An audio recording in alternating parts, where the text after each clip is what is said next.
Okay, well, hello everybody. Hello and welcome back to episode, God, what I believe is 19 of Attempt 33, a vintage story, Wilderness Survival Permadeath. We are 60 and a half hours in, which is honestly pretty crazy, but we're killing it, buddy. We're getting really far, and this might be the episode where we can finally commence with our steel production. Well, this might be the day, but we're probably gonna have multiple episodes today because of the 4-hour limit thing, but we're good, right? Now we do have a temporal storm. I need to carefully monitor the temperature tonight in order to see if I can actually plant the flax without something bad happening to it, right? So we'll get there. I'll take a look tonight and see what it looks like. Hello, Snap. Hello, buddy. Welcome. I hope you're having a good day so far. Let's go to sleep and let's prompt this temporal storm to begin, but I may want to collect all of my light sources to make sure it's darker, facilitating more monster spawns for killage.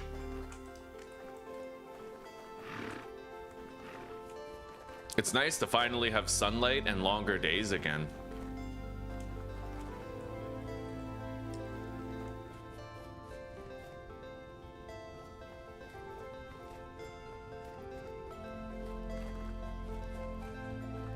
Alright, I got all the torches that really matter. Let's go to sleep.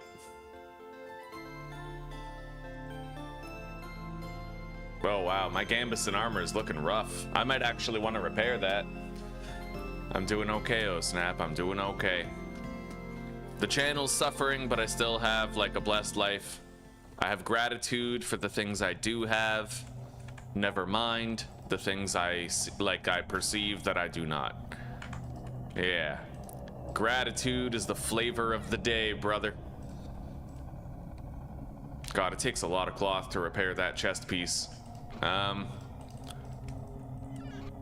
think I'll use 2 more repairing it.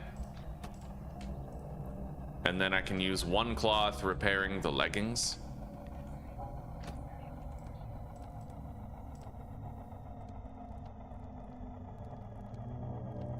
Alright, armor's repaired. Let's get out here and let's try to find some shit to kill. Oh, there we go. A lot of stuff just spawned in.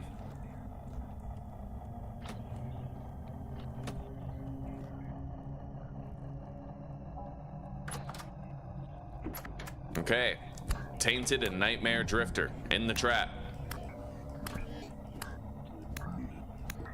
I need to look at the time around roughly 2 in the morning and see how cold it is. It looks like I should be able to plant the flax like right now. It seems like it's warm enough.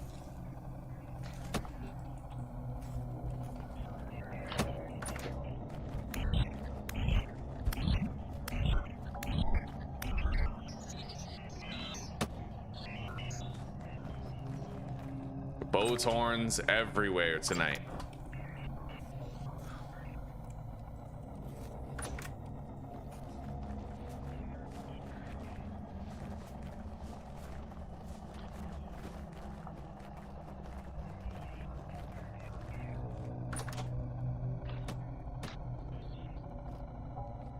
I'm still getting shot at.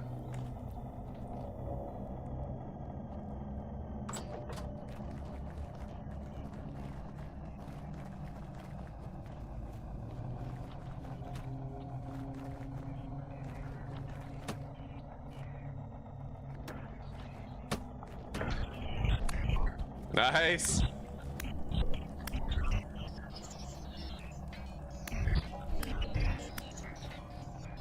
Okay.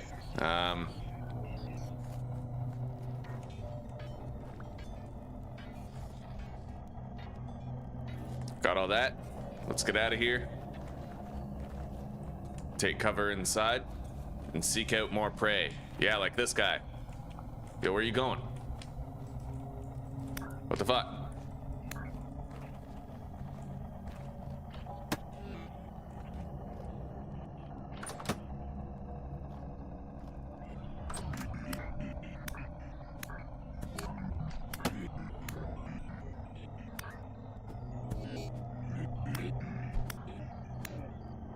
Okay.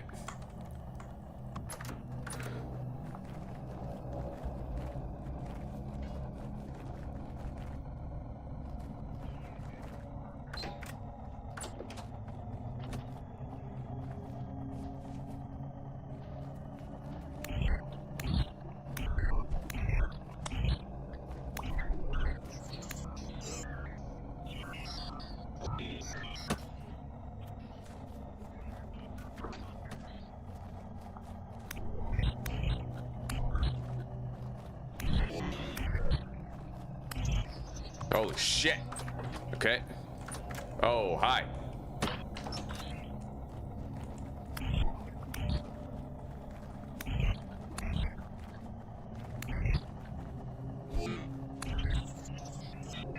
I better go inside and heal up.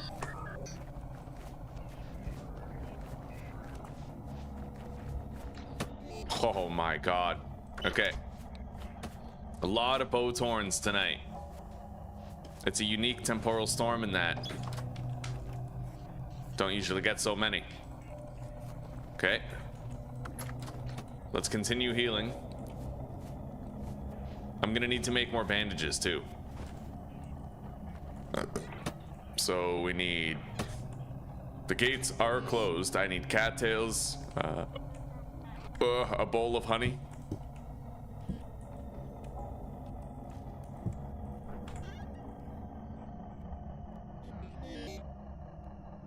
Put the honey right there, cattails right here, sulfur powder. And there's our new bandages right there. Let's eat. And we are pretty much healed.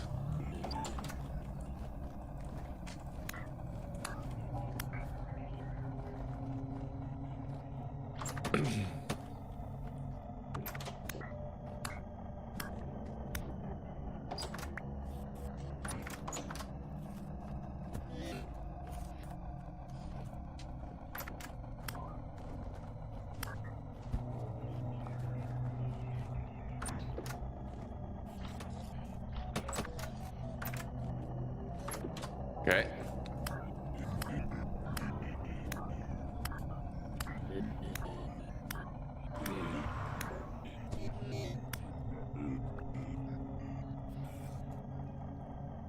All right.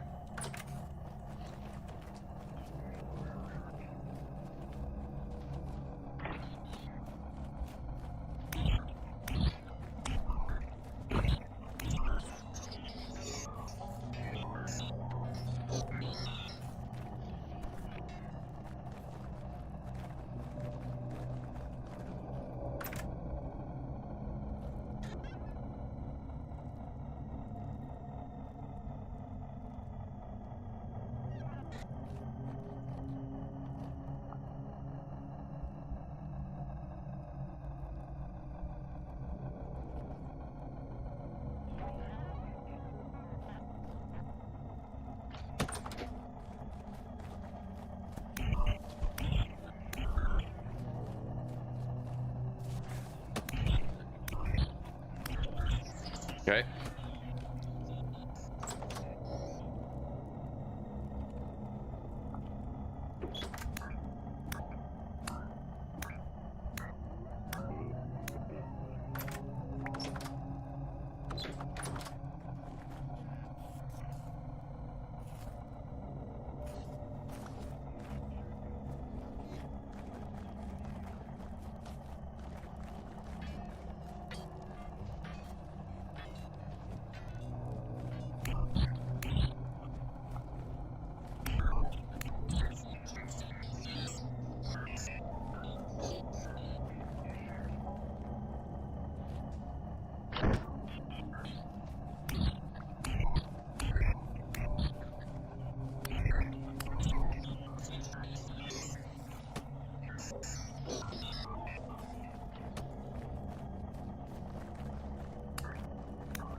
I don't know about taking on a nightmare drifter out here.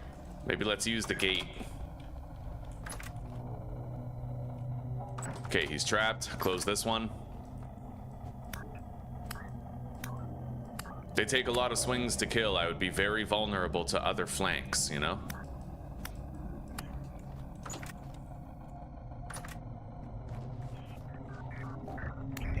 Nightmare, Botorn.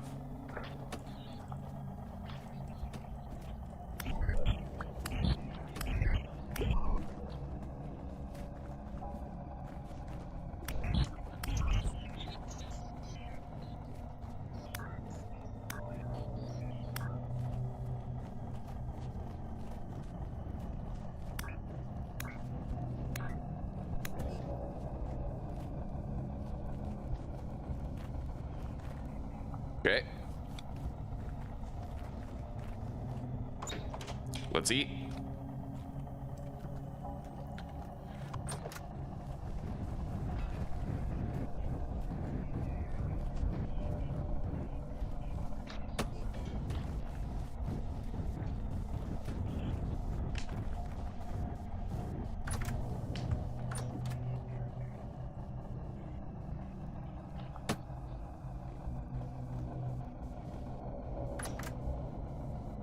Got 2 more.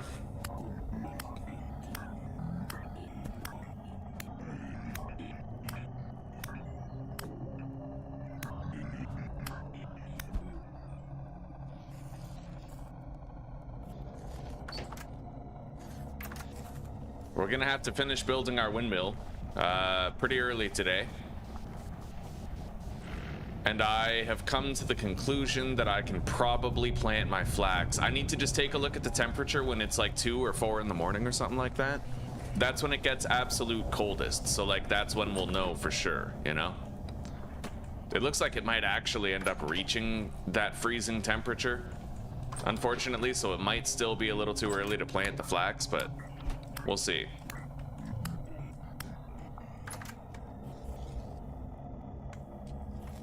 I think 2 in the morning is when it gets coldest, similar to how 2 in the afternoon is when it gets warmest. It might be 4 though, which would mean that there was still a lot of room for it to get even colder.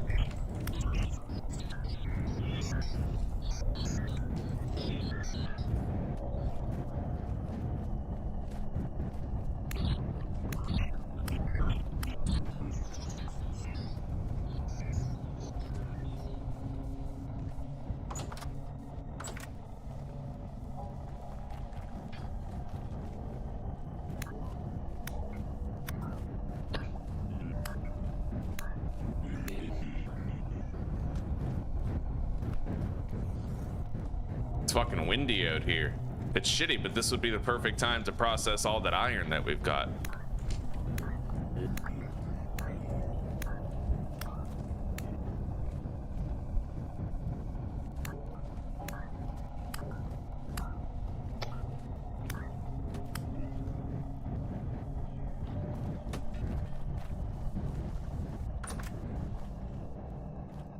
We got a shitload of flax fibers during this though. Oof, oh yeah. All right.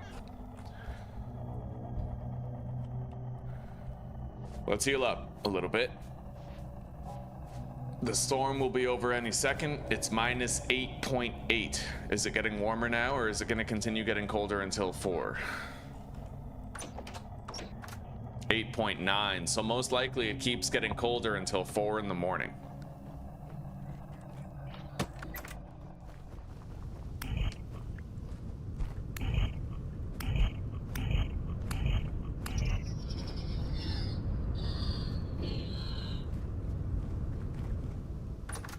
Anyway, with wind like this, we definitely have to begin our iron processing. It's too opportune. So let's start heating up some bloomeries.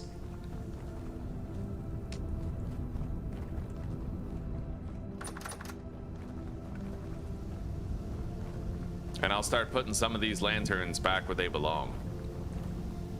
Well, I don't know. It says it's 8.7 right now. Like, we might be okay planting the flax.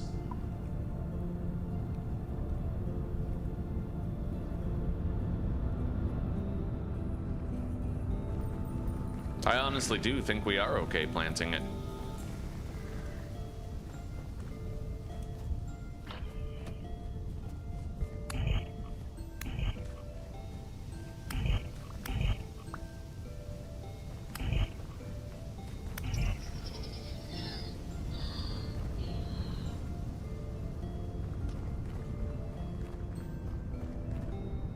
Yeah, I'm gonna go ahead and assume that we're totally okay planting the flax.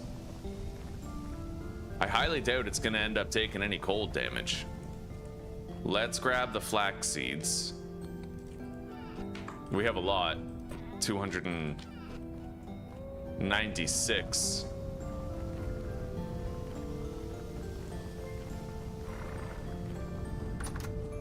We have some super soil here that'll help it to grow fast.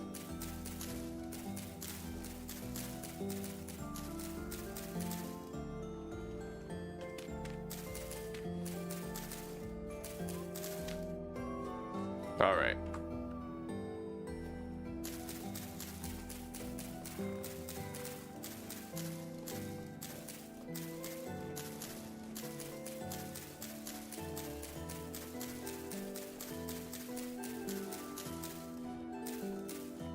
And if we want to see this flax as soon as possible, we are going to have to water the crop plots regularly.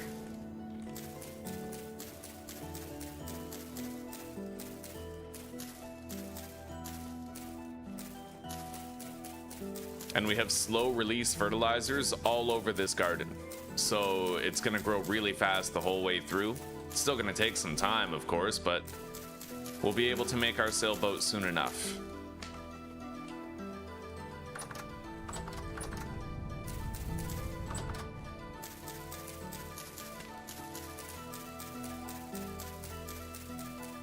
Hello, Susanna.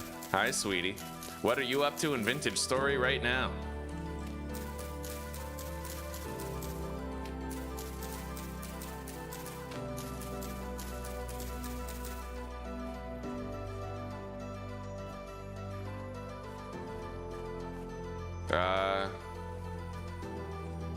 Okay. I gotta make sure I don't plant any flax in any plots that don't have K nutrients, so.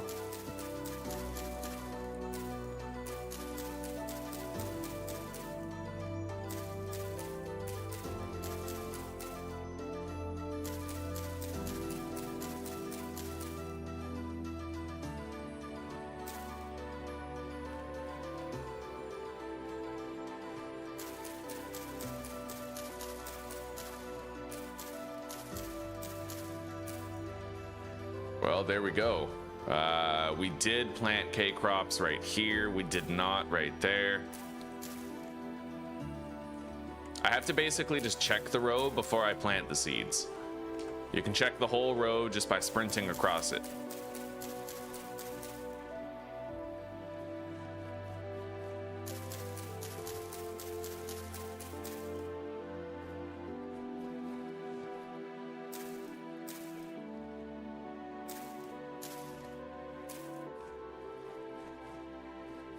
Okay, yeah. There we go. I highly doubt I have any viable soil in here. I might have a few patches, but we grew a lot of flax in here. I can try to put these seeds down, though.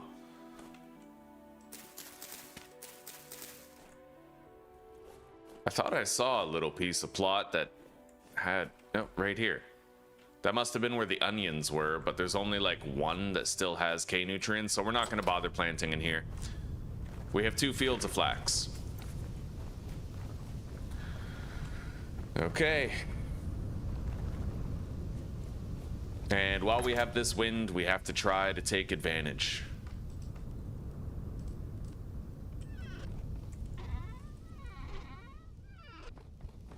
We'll build the rest of the windmill windows pretty soon.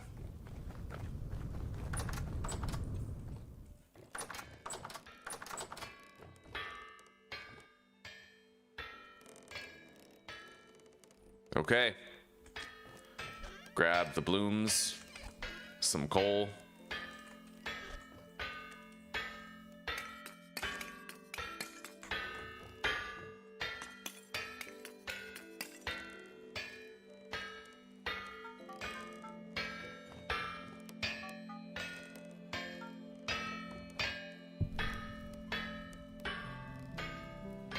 Digging out your cellar before putting down the house flooring sounds like a good idea. Right on. You'll just have to make sure your cellar is well lit. in order to not get that cave music, I think.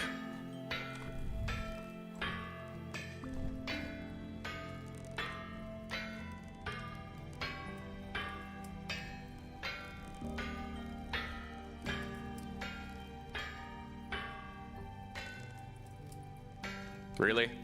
Now we have 11% wind? Oh my god. This is why in any playthrough, if I'm just gonna leave that stuff there, I'm not even gonna bother. If I ever do the water wheel, then I'm gonna cheat and generate the rapids. You're supposed to build your water wheel wherever rapids generate, but that's retarded, right? Like, why would you choose a base location based on that?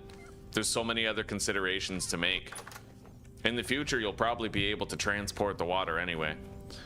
But yeah, this whole wind thing, I don't like it. You always get wind when you can't use it. All right.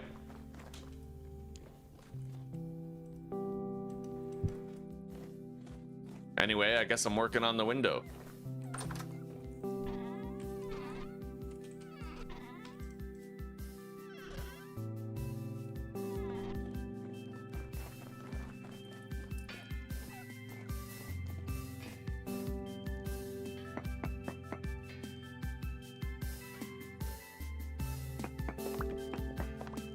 All right, let's get up there.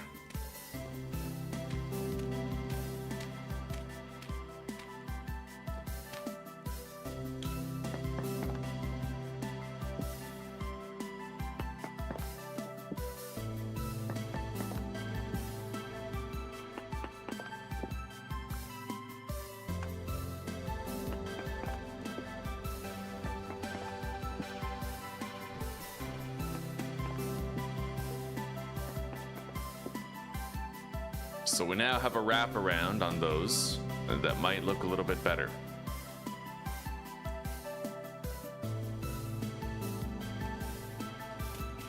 Let's go check it out.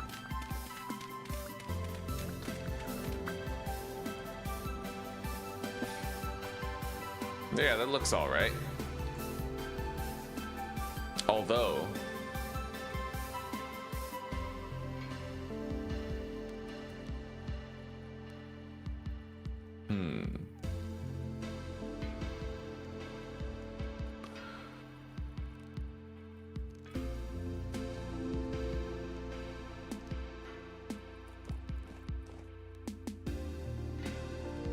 I'm gonna try something here.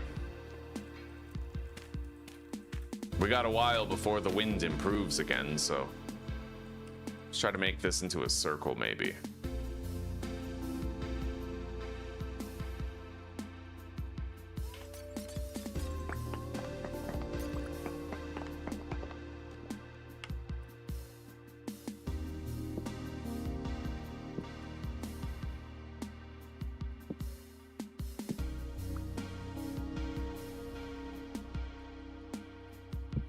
And then we'll go take a look at what that looks like outside.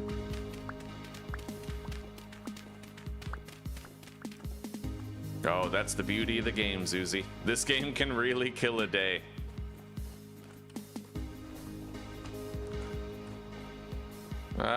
Yeah, that looks all right.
Yeah, the windows are harder for me to figure out this playthrough because I don't have as much space to make a design out of them, you know?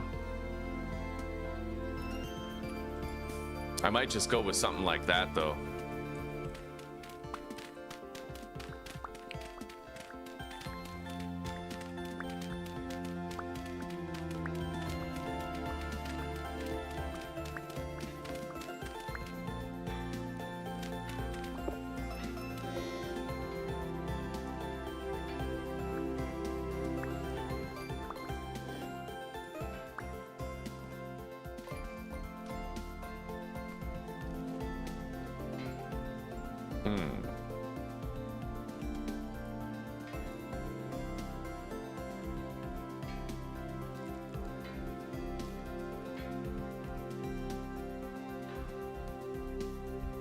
I could make that into a circle by bringing the corners down, and that might look better. Let's try that.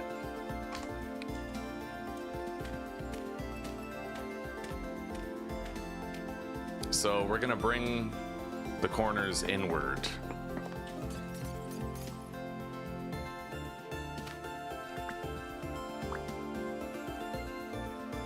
Like this.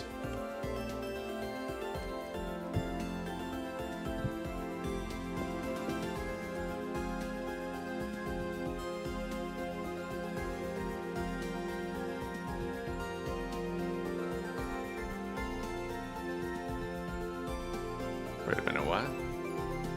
Yeah, corner.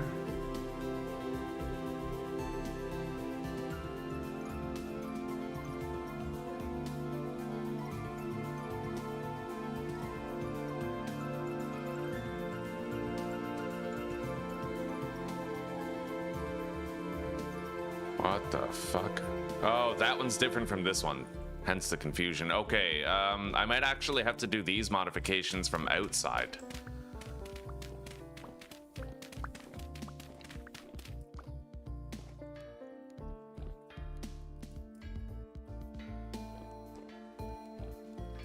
Yeah, let's do them from outside. I can't believe we lit all the furnaces and then the wind went from 100 to 10. Like, come on.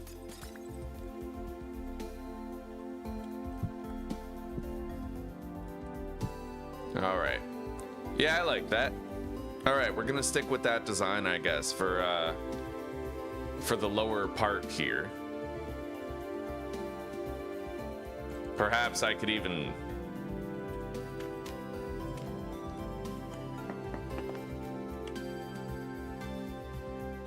I don't have my wrench, mind you, so I'd have to place these from in here and then go back down.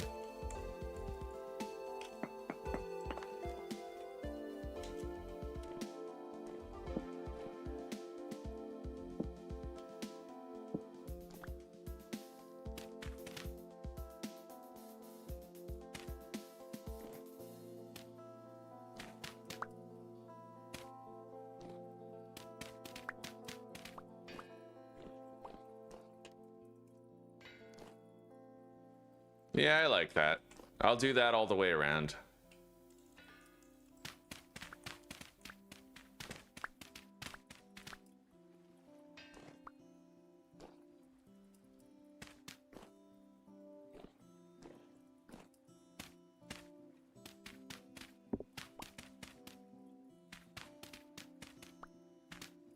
At least we're finally growing that fucking flax. I'll have a sailboat. Soon enough. Maybe by like May.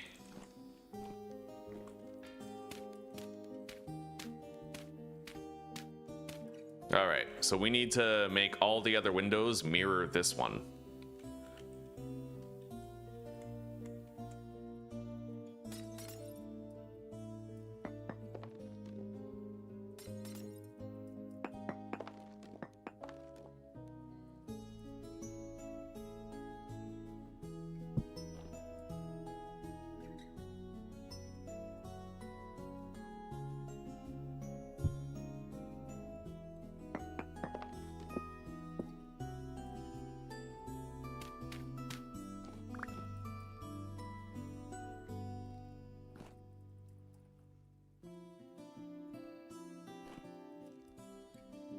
which means these need to be glass panels.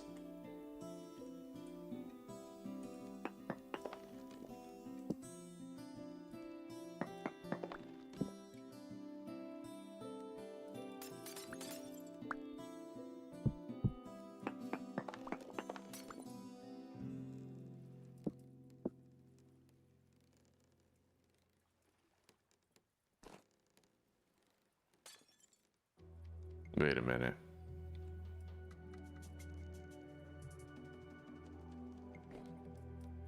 Yeah, that seems right. All right.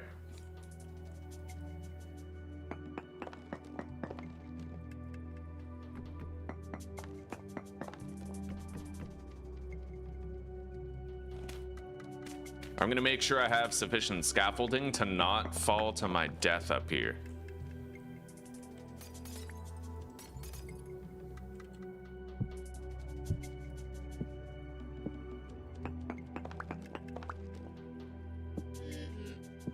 Let's eat.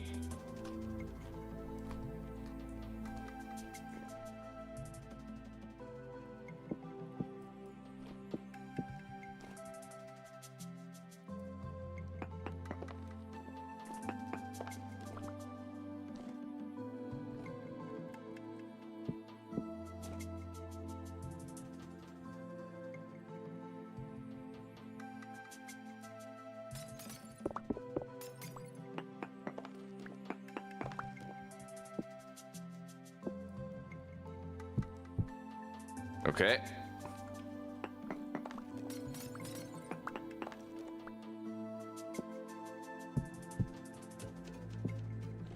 All right, I think these windows are done. That honestly looks decent. Yeah, that doesn't look half bad, but I might want to move where the lantern is. Try to make it less visible.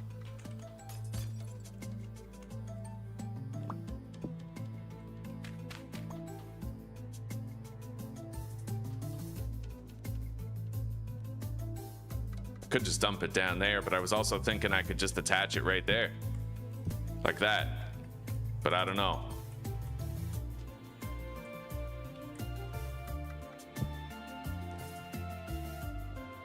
We have the better lantern up there at the midway point, I believe. Anyway, yeah, I like the look of this window. I think that this is gonna do just fine.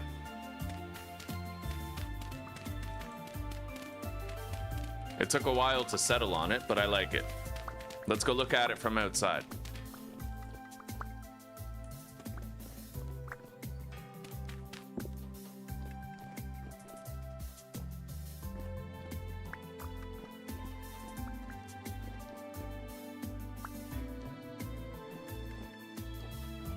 Yeah, that's nice. I like it.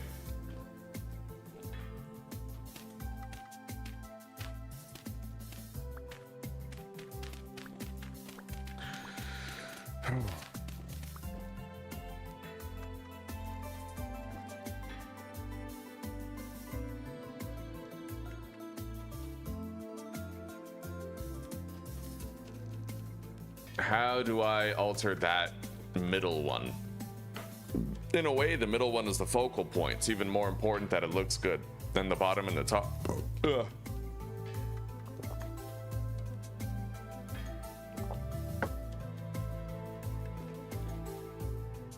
That's gonna look nice from a distance, though. With the illumination of the lanterns, I'll be able to see this from very far away. A beacon of home. Anyway, let's give some honest thought to this. I like the circular pattern down here, but I don't think I should do the same here. Maybe what I'll do is raise that and make a hook formation. Make that middle block glass. We're gonna try that out. It'll end up looking a little bit like an anchor or something, but I think that it could look good. So we're gonna go try it out. I have plenty of supplies for the construction effort. I even brought my saw in case I need to make more glass slabs.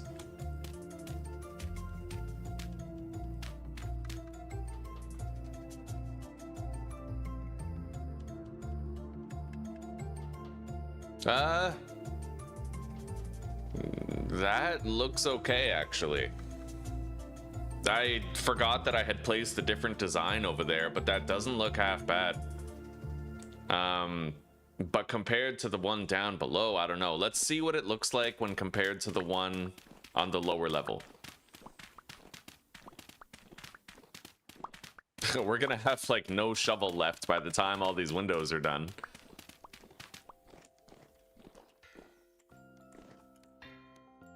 All right, so that's what it looks like down here. I think I'm gonna go with the anchor idea instead of keeping that.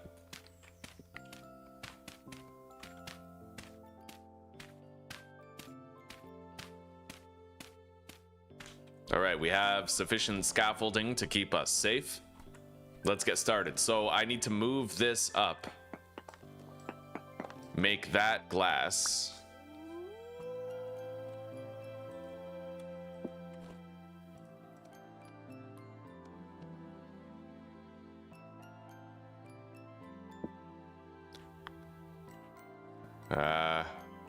I can leave that as glass. We have to hollow these out.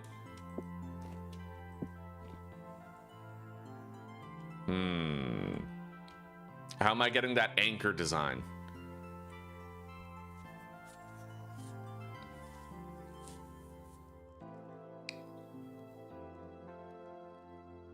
I would have to incorporate the corners in order to get that anchor design, but I think I can do it.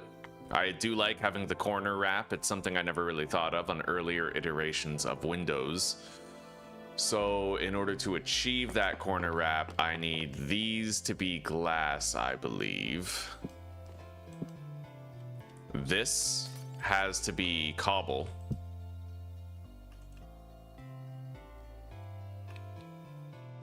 Yeah, that could work. That could actually totally work. So let's mirror these.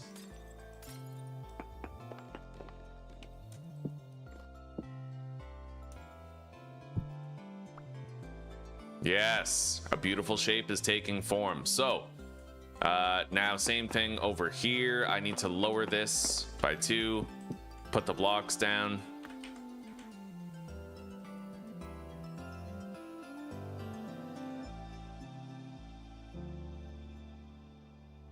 Actually, that has to come up from down below. So what I need to do is I can leave those there, I think, but I have to lower this.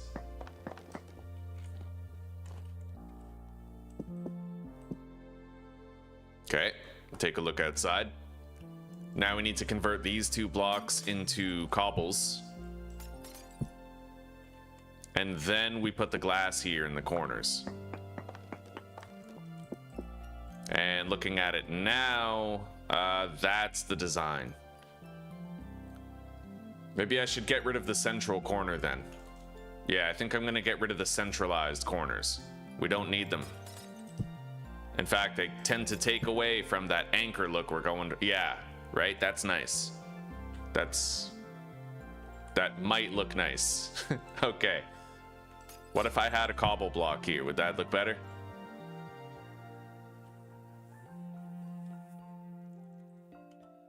Yeah, we're gonna play around with a couple of ideas here. What if I put cobble there and cobble here? Nice and ornate, you know, that looks all right. Yeah, I think that's the most complex iteration. I think that would look fine. So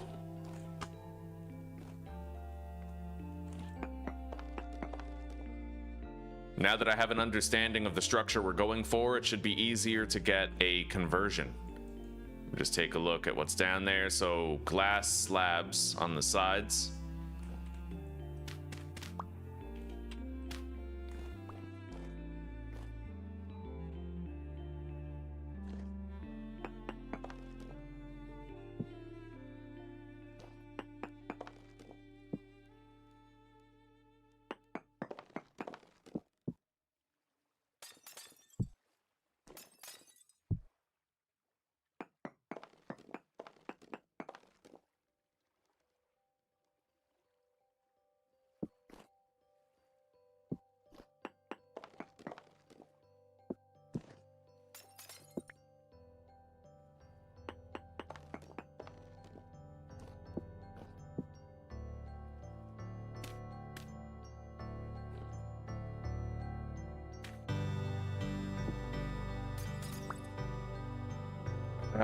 And then cobblestone.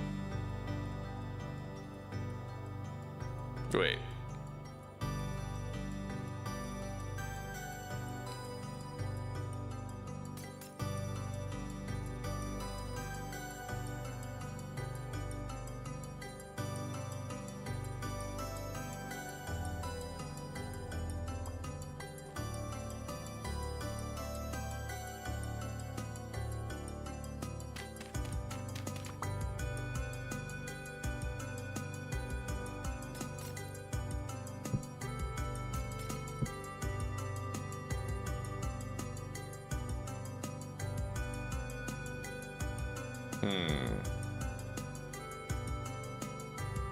These blocks right here have to be cobbles.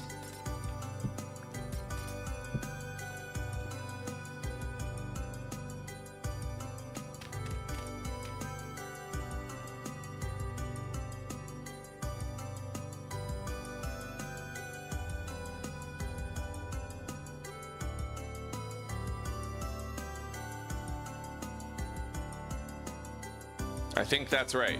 Yeah, I think that's mirrored up.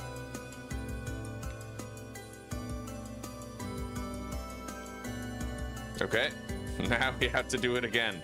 It's a very complex build. It's not easy to recreate, but...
All right.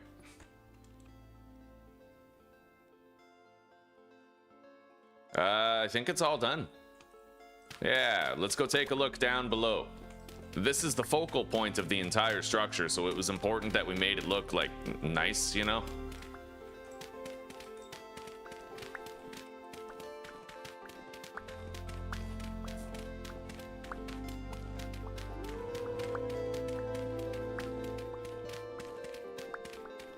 We still don't really have enough wind strength to start doing our metalworking. But as soon as we get it, I will hit the ground running.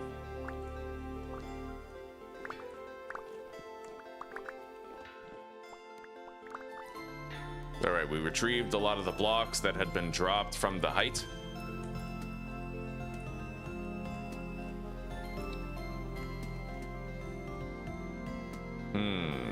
This wall right here is not converted, not done, but the other ones are, and I think that they look great. Yeah, so we have to do the east-facing wall still.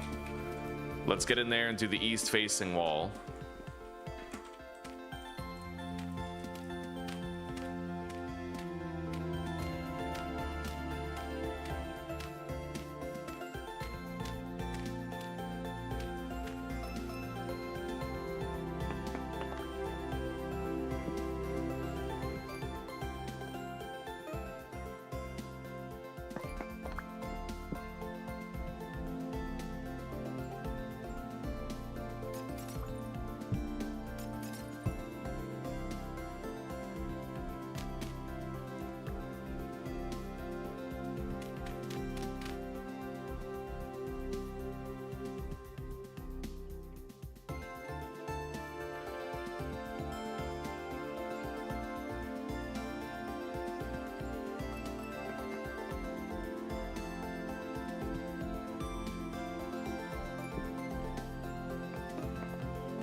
All right, I think that's it.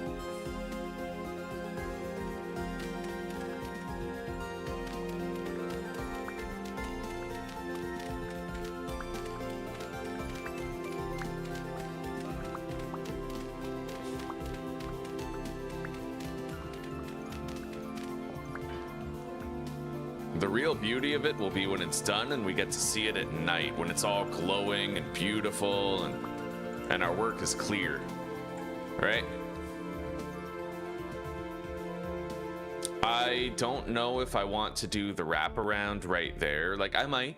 What if I did glass, glass, glass?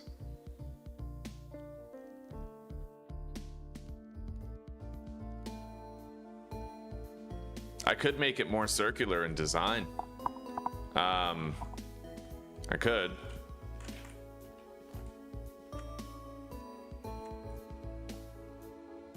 Or I could make all of those corners glass all the way down, which might actually be better.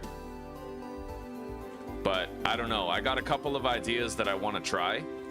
Either way, I like this design down here, so I think that we're going to be keeping that. And putting it up at the top.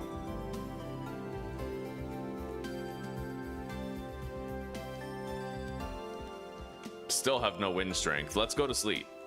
Accelerate the timer on that flax.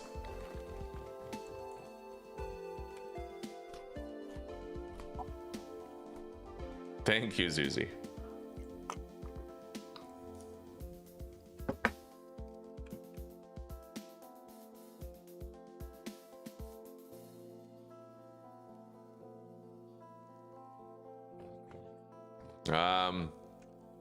We still don't really have an uptick in the wind.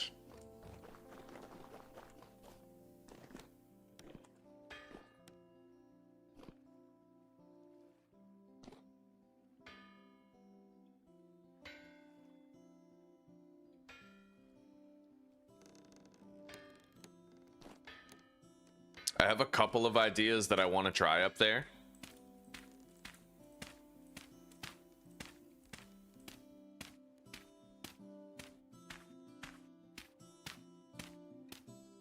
So the first idea is making this more circular. So I would have to destroy all the glass blocks in the middle. Which... Okay, so starting with this one above me, and then getting those ones as well. And then... from here,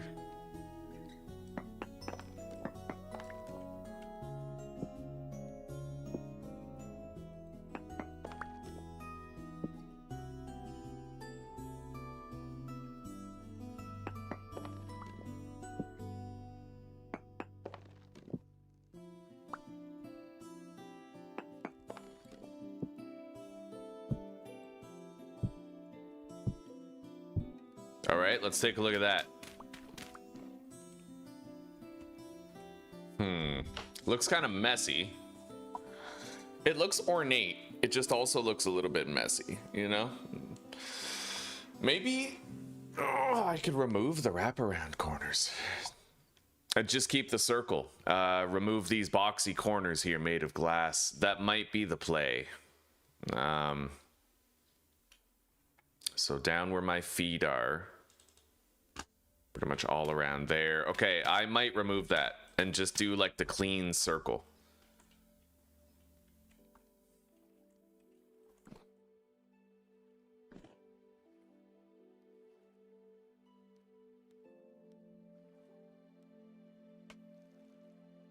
In fact, I could have a central glass pane right here. Yeah, okay.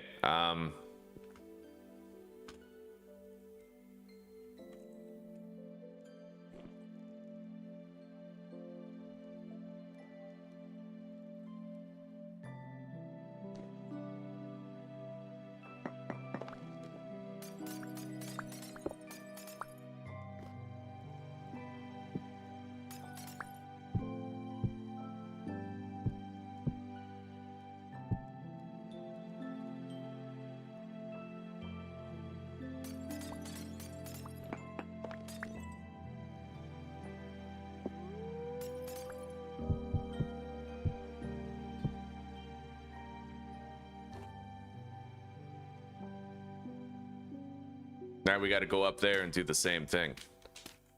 And we got to do it to all 4 corners.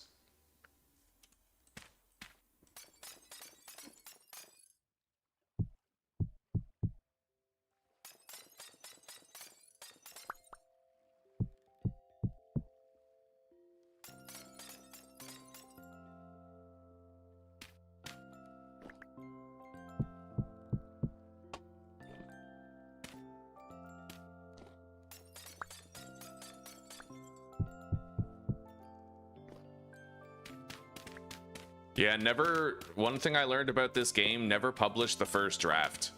Keep working on shit. Okay, now we have to do the conversion, which is this block. We actually have to get rid of all 4 of these. Let's eat. And then get rid of that. Convert these to cobbles. I may need more cobblestone here soon.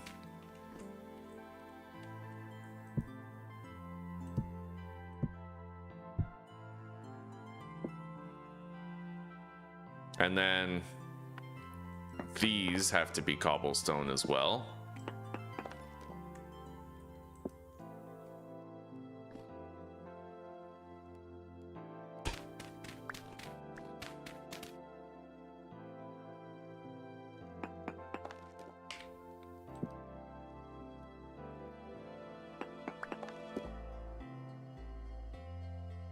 And then these must be glass.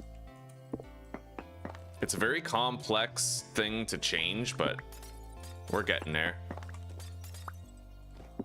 I feel like I got a groove on. We're doing fine.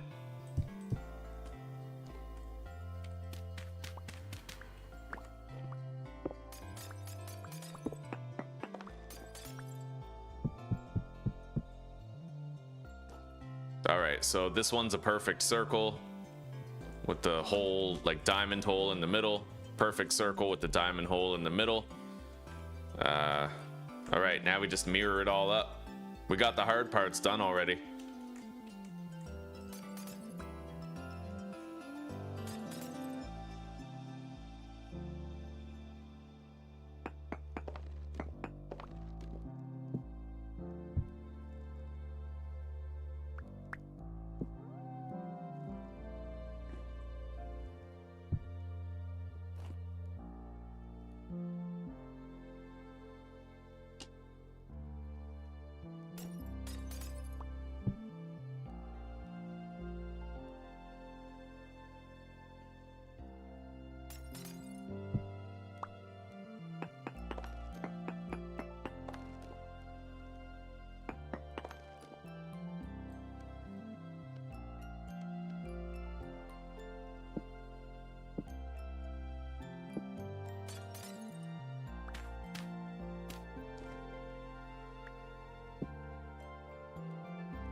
All right, let's take a look at this now.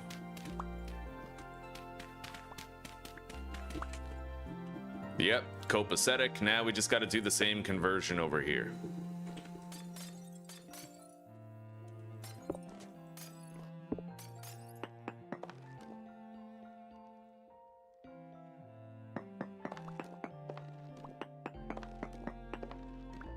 All right.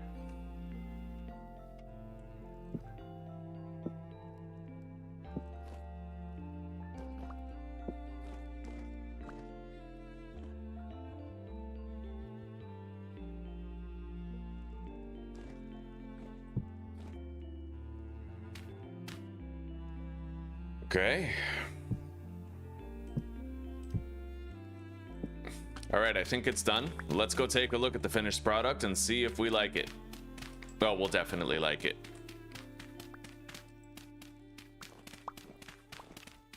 Probably gonna like it better than the bottom. I'll want to redo the bottom after this because I'll be like, well, that won't do. One's better than the other. All right. Let's grab up all the glass and cobblestone before it has a chance to despawn first. A lot of it fell down here. Oh yeah, that middle part looks clean. It looks kind of small though. But that's just a byproduct of having a smaller shaft on the windmill. It would look bigger if the shaft was thicker. That's what she said. But let's try and see what I can do about this one right here. Honestly, I could just do a simple conversion here. At least in my head, I think I could.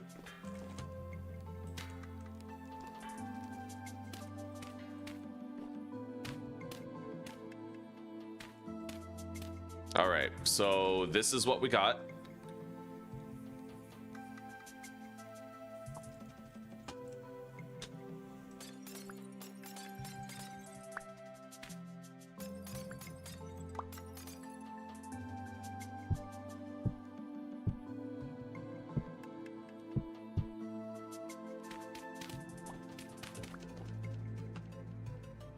Yeah, just a more open circle like that, right? And then maybe just put a couple of glass panes right here. Yeah, that looks way better than it was before, right? Like way better. So I think that's the simple conversion that we'll do here. But I am getting low on cobblestone. So I'm gonna go grab some more from the chest.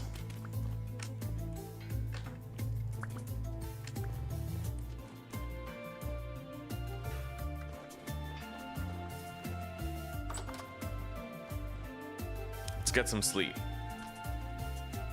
Thank you, Zuzi. Super majestic. Damn straight. I wasted my career. I should have been the next Holmes on Holmes. They would have called me Helmley on Homesteads.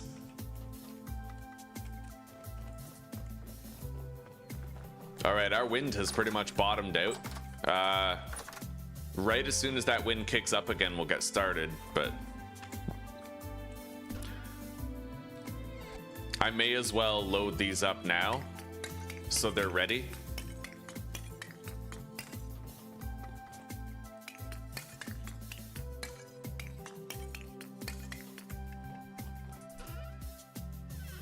We have a lot of coal, so I don't really have to worry about our supply. Let's go grab our cobblestone blocks. I don't need many. And let's head up there.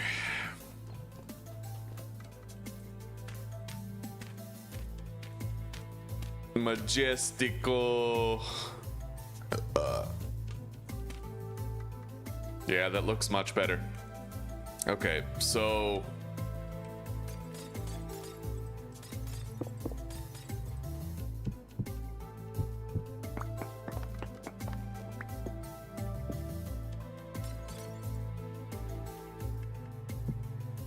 it's a fairly simple conversion compared to the other one that we had to do.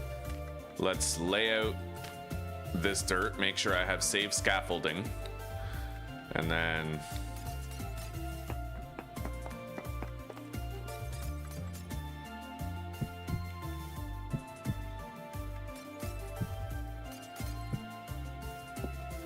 yeah, very simple conversion on this one.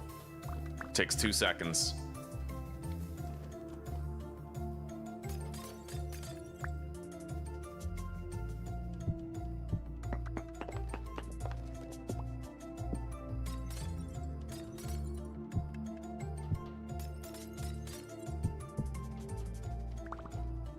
I think that's all 4 walls done.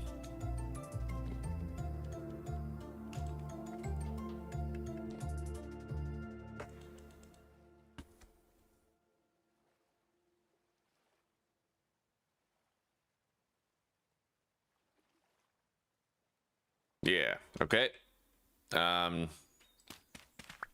Now I think I'll just go all the way to the top and I'll do this again. It's gonna have to be, you know what? I'm not gonna remember, so I'm just gonna take a screenshot of this and we have to replicate it up at the top. Never trust your own memory. It's flawed.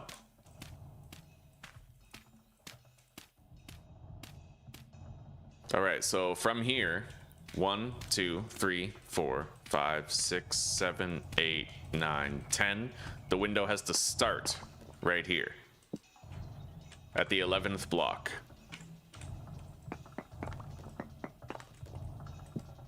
I am so high that I will definitely die if I fall from here. Well, maybe not, because I would land on the scaffolding down below. That's a long way down. Yeah, that's death. All right, so...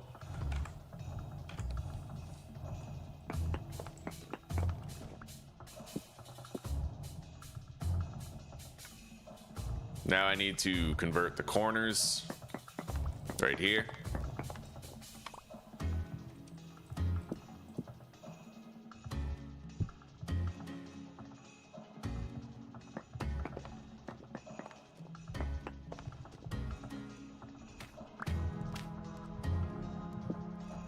And if we finish this soon enough, I'll get to see the finished product at night when it's actually, like, you know, appropriate lighting outside. Oh, and I have to do the corner over here.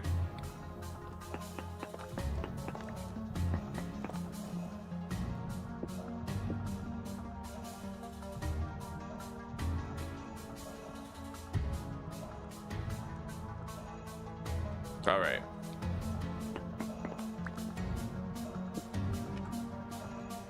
Convert these. I could use some offhand light. Yeah, I need to be able to see what I'm doing. Okay.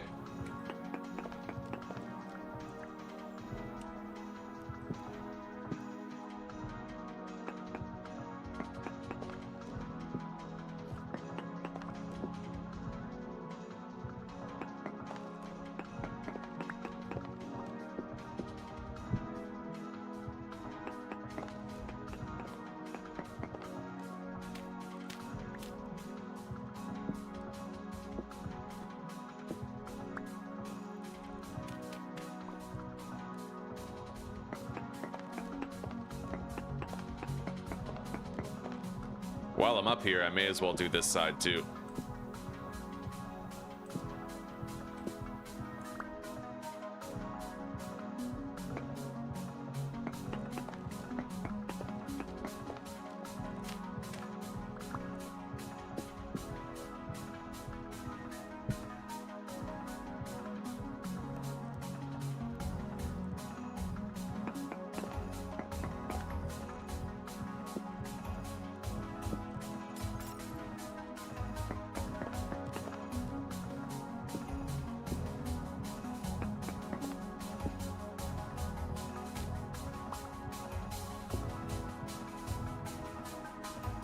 All right.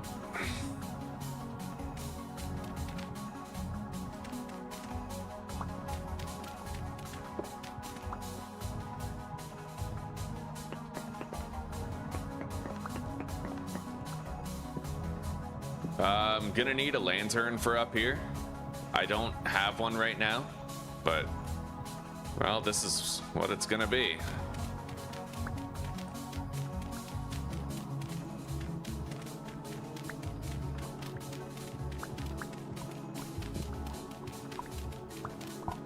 A little late. Sorry, David. Yeah, I'm in Czech Republic. For me, it's 10 in the morning.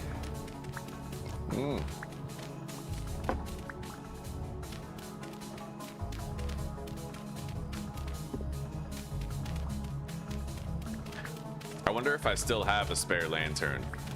We'll see.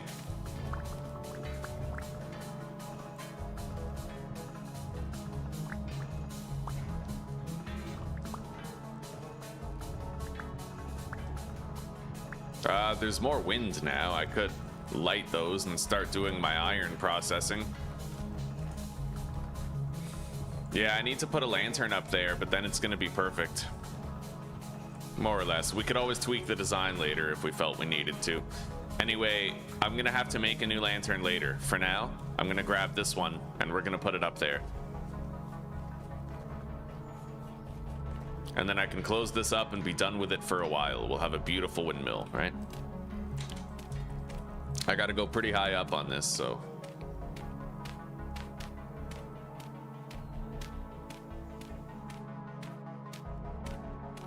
Thank you, buddy. Thank you very much. Yeah, the windmill's looking downright goated up in here. This is where we want the lantern, so let's put it right there.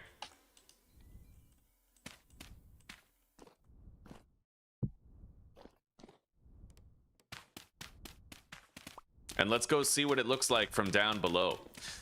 I've always done this. I love doing this. When you place lanterns strategically, like throughout your windmill, you end up with like a brightly illuminated windmill that can serve as a beacon away home. I used to use that when I was playing Wilderness Survival without a map. I used to play without a map, but ever since I started playing with oceans, I need a map, right? In order to like chart the seas and stuff.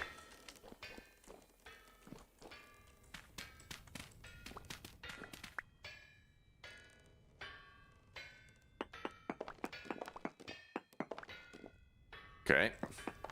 Let's get out of here. Put that back. Put that back. And then close this up. All right, guys, let's look at the finished windmill. I can tweak the glass paneling anytime I want, but yeah, that's it. You see that shit? Fucking glorious to observe that from a distance. Oh, shit. I left an unfinished part up there. We'll get up there and fix that up. But right now I have some ironsmithing that I need to do. Everything is done except for that one flawed side, so. And I'll try to give some thought to any potential improvements that I could make on this.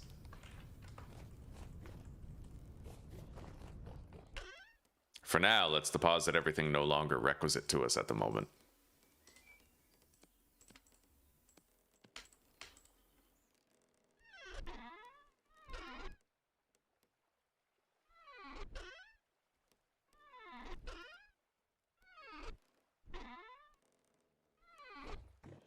Okay. Let's light all of these bloomeries and get started processing the iron that we have a backlog of. The flax is growing, so we'll be able to get our sailboat soon enough. We just need to allow it to continue growing.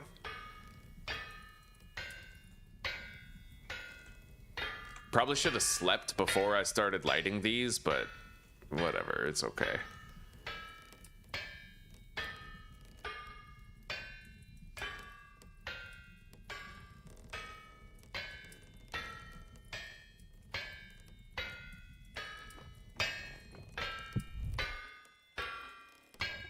Okay, let's let those ingots heat up and let's start processing the shit out of all of them.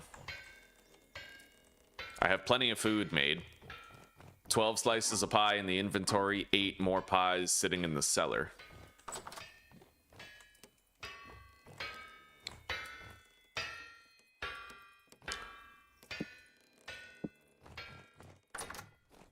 I'm gonna go check on the goats and see if they've given birth to the baby yet.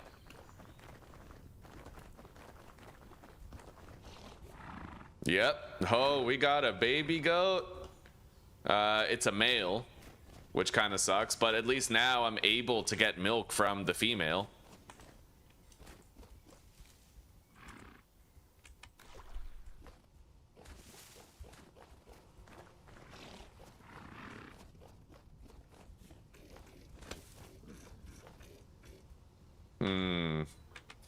Yeah, I'm gonna need to try to immobilize the female goat.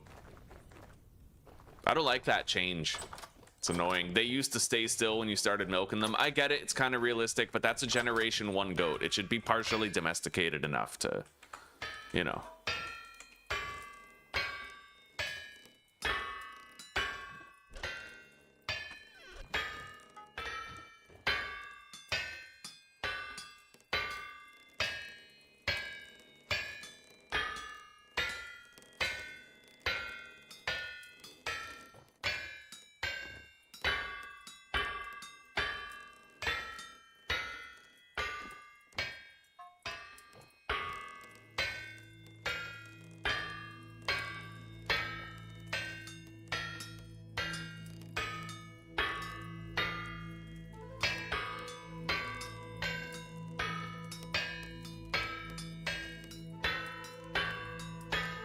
Oh yeah. It looks like for the duration of this task, we will have acceptable wind strength.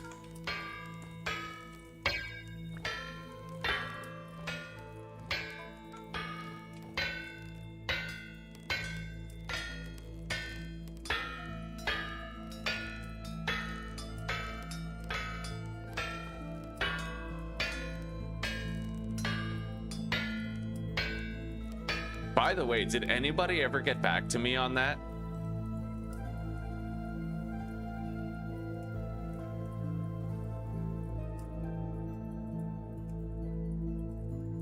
Hang on, I gotta check my notifications here.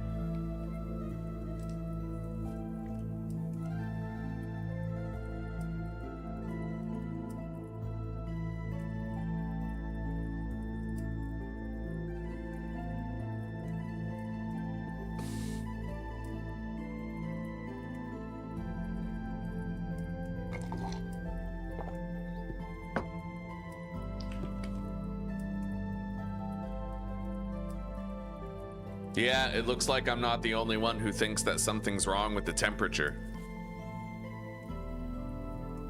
Yeah, I'm not the only one who believes something's wrong. Some blooms cool down way too fast, like way faster than they should.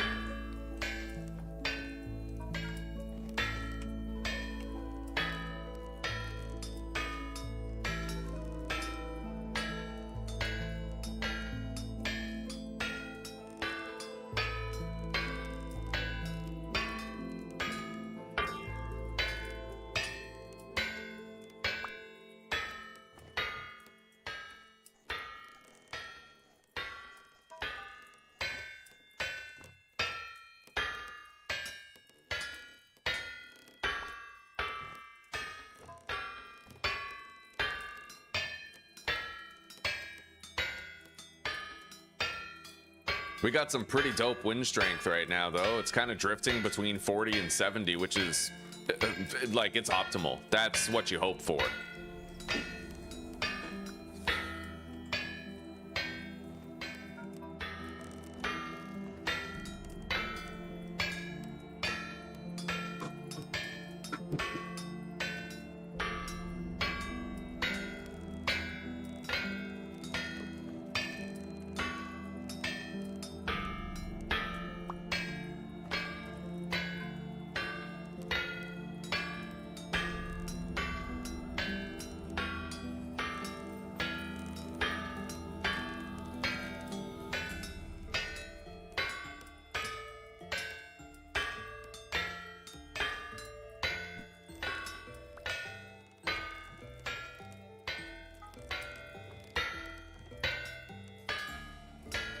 This iron is going to be what constitutes our very first batch of steel on a long enough timeline. We just got to build the cementation furnace, but that's going to require that we locate bauxite first.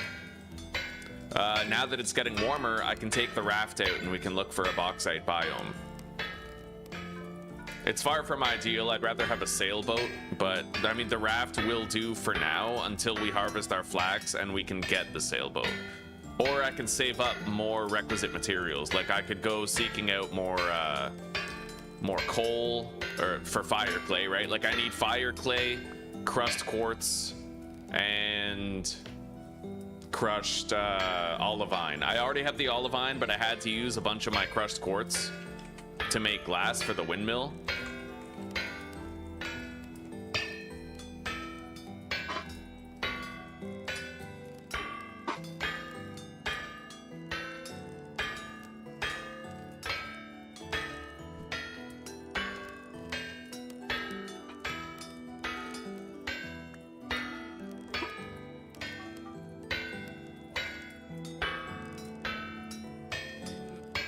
Yeah, we're doing 15 bloomeries worth of iron right now. Fucking 90 iron blooms. Having good wind strength will make all the difference here. Let's eat.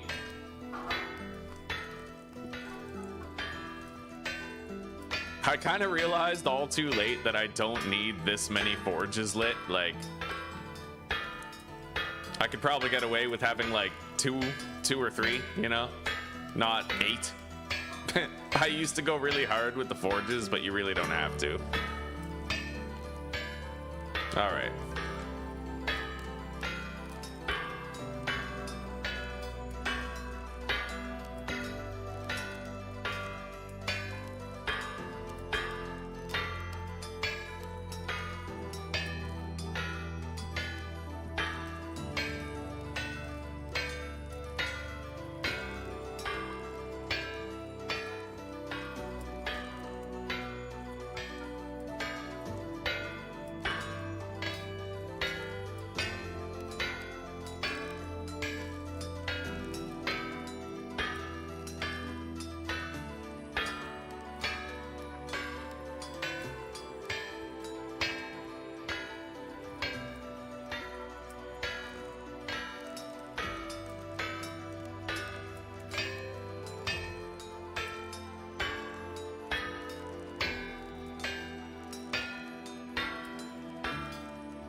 Oh, 16 blooms down, 64 more to go.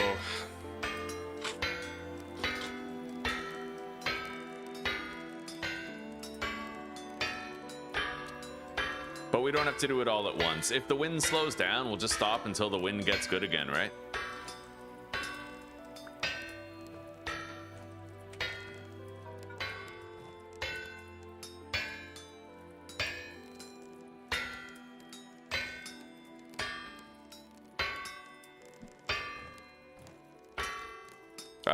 The wind does seem to be slowing down a little.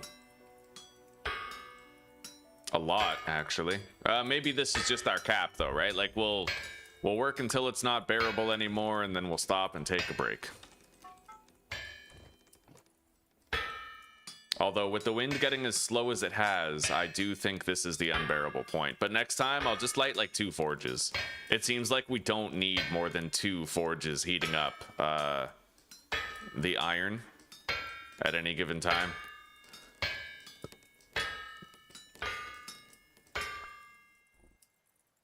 How do you make olivine? You have to mine the olivine.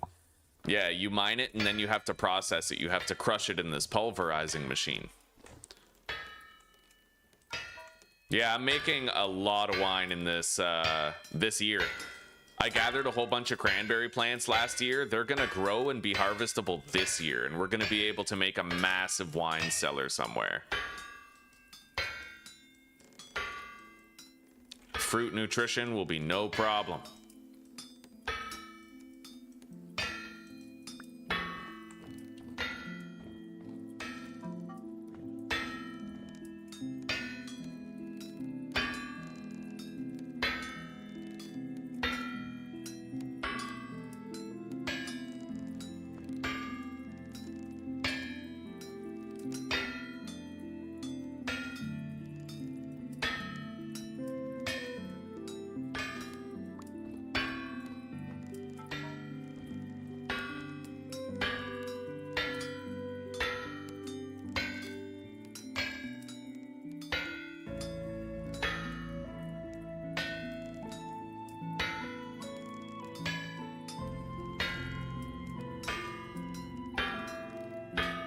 I think that having 8 forges will come in handy when it comes time to do the steel, but not before then. I think it's excessive for iron. We never needed this many forges for iron. And after I make my steel armor, I'm not going to need this many forges again.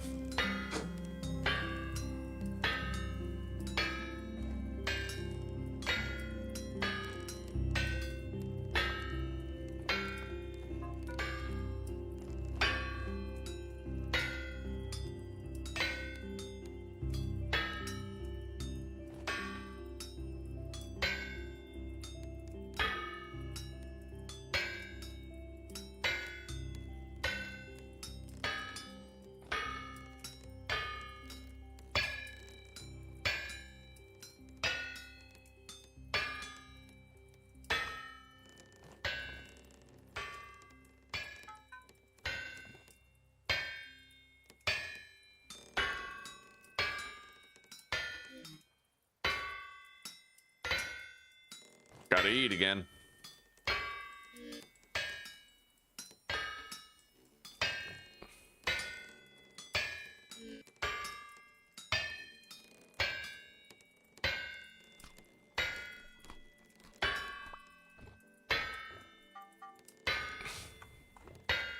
Yeah, at most, I seem to only need like 2 forges going at once. Possibly 3 if my wind strength was good enough, but with the average wind you're gonna have, you only really need 2 forges heating up the blooms.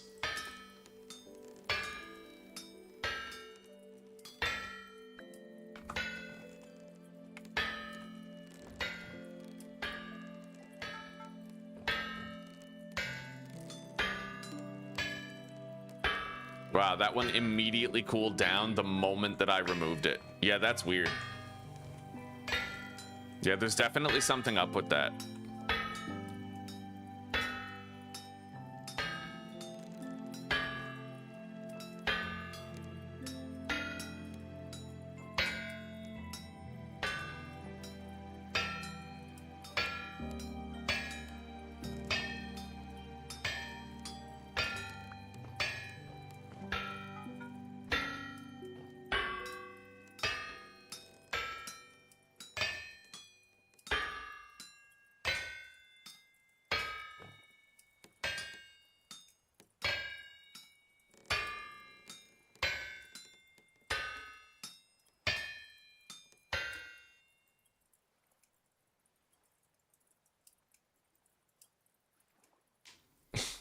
Aged oak cabinets, eh? They can't look better than oak cabinets, can they?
Yeah, some of these cool down way faster than they're supposed to. I'm not the only one who's noticed it either.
Let's eat.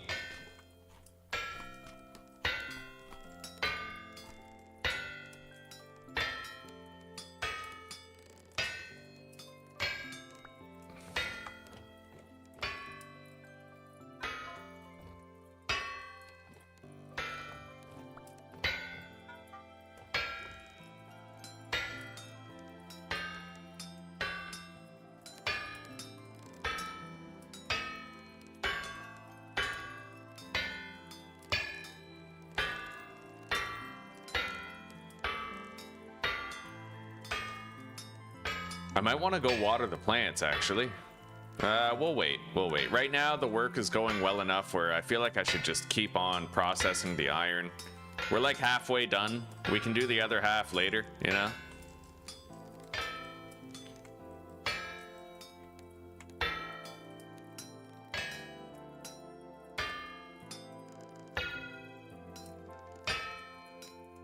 temperature is going to be hitting the pluses here real soon.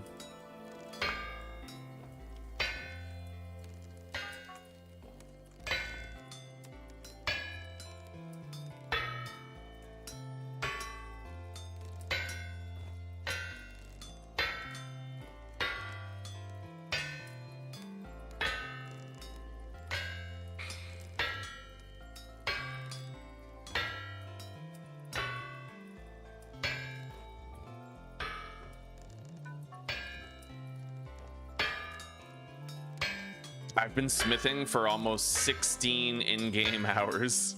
Jesus, man. They call me Will Smith because I will smith for cash.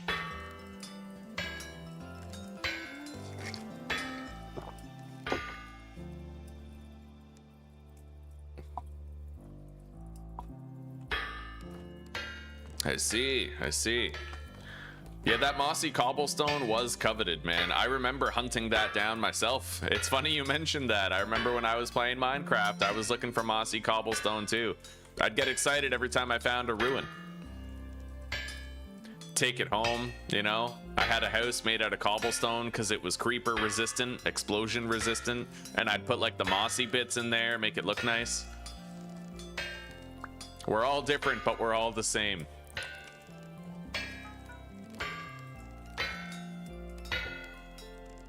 The more things change, the more they stay the same.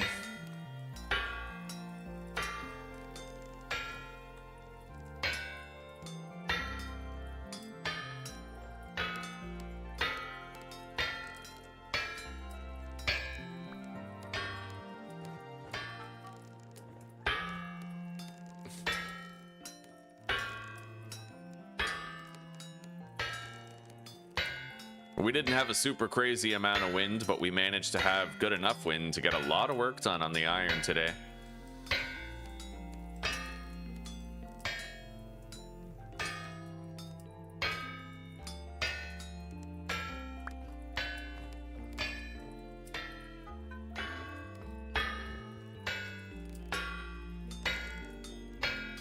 I've almost broken this hammer, but I did smith a backup hammer. It's just sitting on the tool rack right now.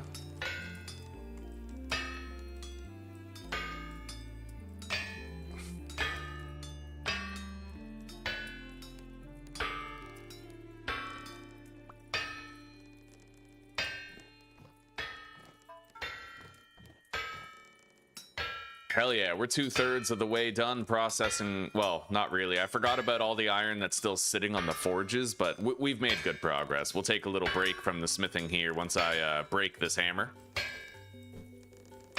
Besides, the fuel's almost out in the forges anyway. That's when it's going to be time to take a break.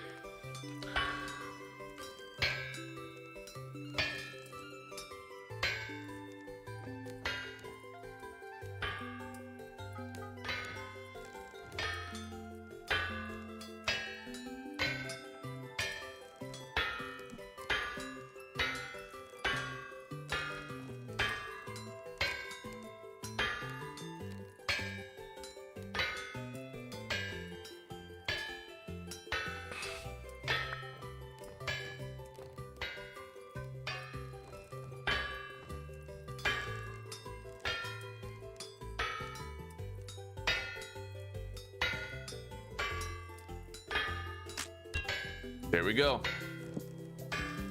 All right, this is our last one.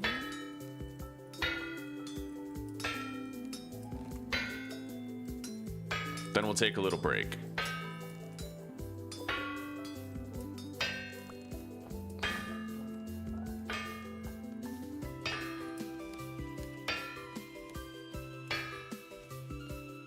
We made 46 additional iron ingots.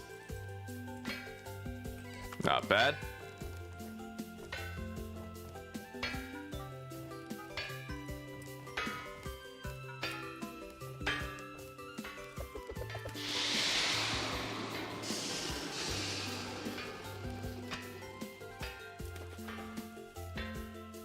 Let's eat. I'm gonna have to go milk the goat. Oh, that's a partially worked iron bloom? I guess I'll Might not have the fuel required to heat it up. Oh well. Let's deposit these. Put the anvil back so it ain't screaming in our ear for the foreseeable future. Equip all of our gear again. I actually have 2 partially worked iron blooms. Alright, let's go try to trap the goat, but we have to trap it safely. Last time, the way that we trapped it on the edge of the enclosure, but we ended up getting it killed because of that. So now I'm gonna try to build like a little pen for it in the middle of the enclosure and try to get it stuck in there. We don't need these feeding troughs anymore.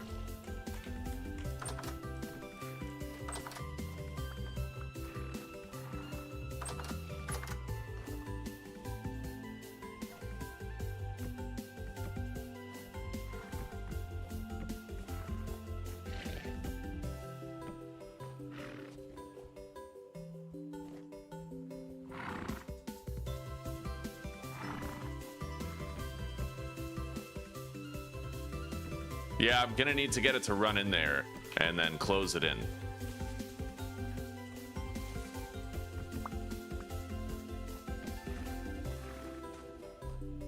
Which is honestly easier said than done. I kind of want to learn how to use that rod where you can like pick up an animal and drop it down where you want it, because I feel like that's necessary right now.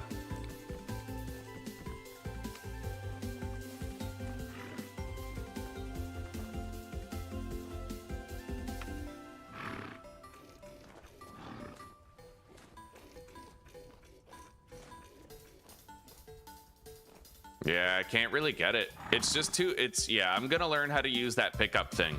Vintage, story, wand, pickup, animals.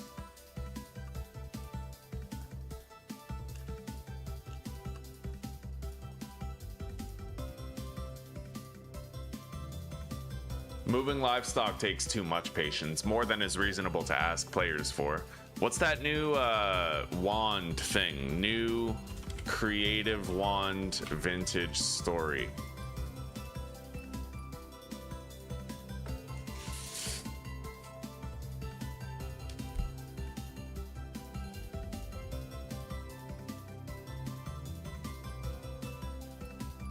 Hang on. It's this thing, right?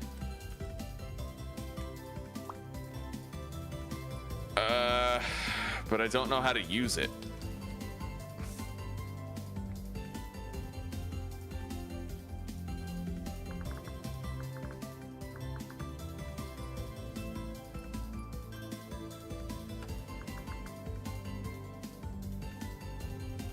I have no idea.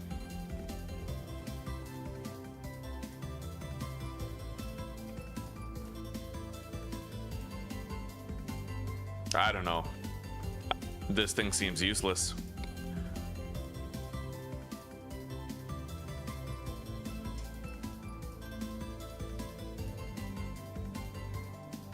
No idea. Which really sucks, because I feel like this is the most annoying part of the game right now. I'm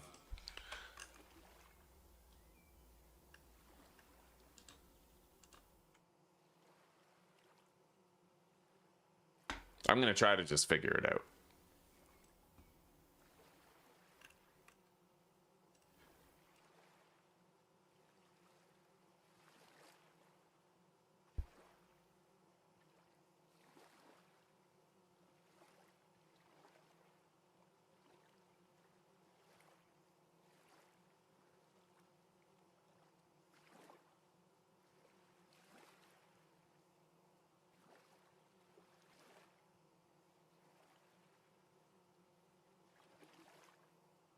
Yeah, the entity mover wand.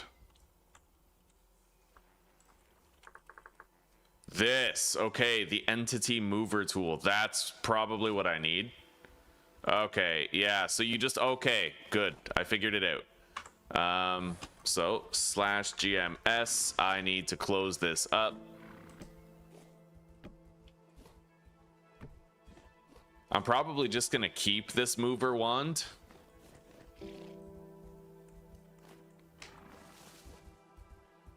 Yeah, that's right. Oh, you're mine now. I like that. Like it a lot. Okay, so now I can just milk it at will. Sweet. Okay, we now have access to dairy. I hear a bear running around down there. He's stuck in the hole. I'm probably going to want to kill that sometime soon.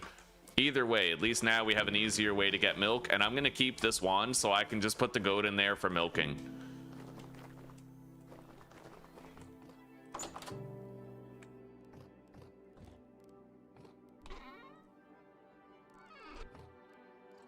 Yeah, I have very little respect for the current state of animal husbandry. It's the most neglected aspect of the early access mechanics. So I don't want to be patient with it. I feel like it's unreasonable to ask a player to be patient with something like that. All right, so the large troughs. I wonder if I could fit those in there with the milking pen that I just created.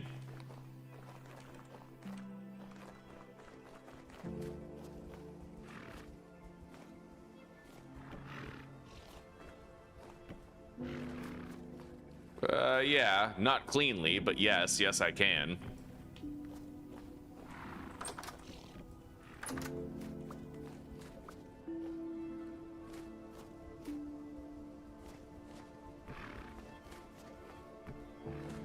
All right, there we go. Yeah, that should do. And then I might actually shrink that pen that he's in. She's in.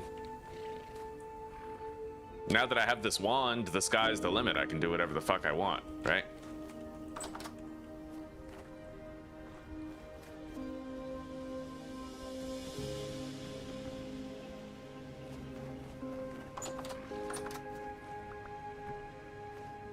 Yeah, I'm gonna shrink it down.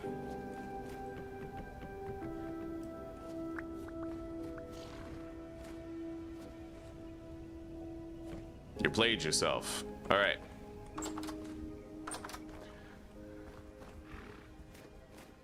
Well, there we go. And now I think I can actually move these to be lengthwise over here. This way it'll look cleaner.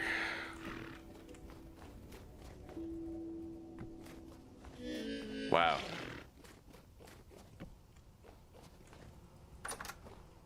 Okay.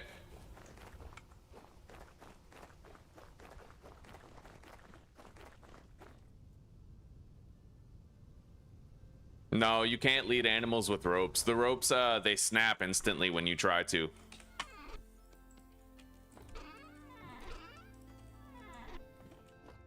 All right, let's finish the windmill.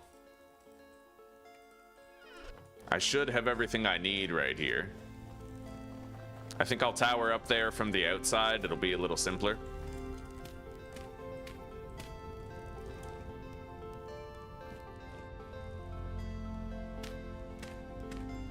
Albeit slightly more, well, significantly more dangerous.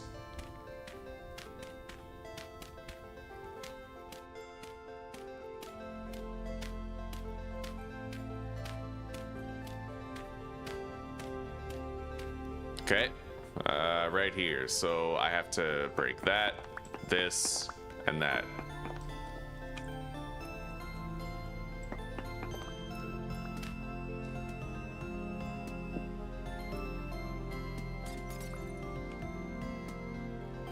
Fuck, I didn't really think this through. I need the wrench. You know what? Fuck it. I'm too lazy. We're gonna creative. Fly down here, grab my wrench, and then fly back up. Yeah! All right, let's get up there. All right, turn off creative mode, back to survival. Place this. And now I can rotate it at will. Wait, that has to be a cobble block. This has to be the glass. Same with those. Use the wrench.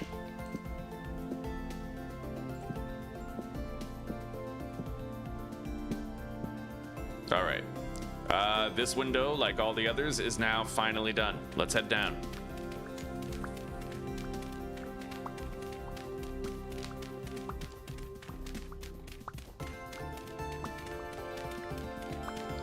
Their neck extends and they just slide around really fast. I have seen that. I've seen a deer just skating around While standing still, yeah.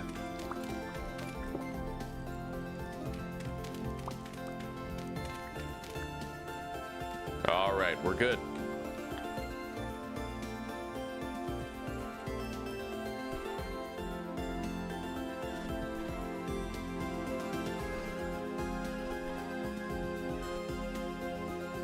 Now, next on the agenda, we definitely need to go mine more quartz. Let's go water the flax, though. I kind of want to stay on top of making sure that it's growing as fast as it possibly can. Where is my watering can? It's been a long time since I've touched the watering can. Right over here.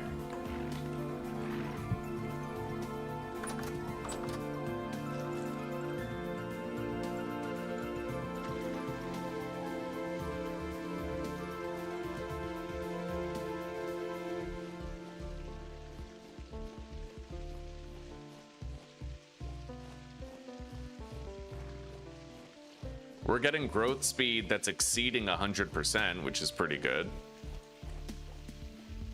And now that it's above 0 degrees every now and then, our cranberry bushes should be growing a lot better now too.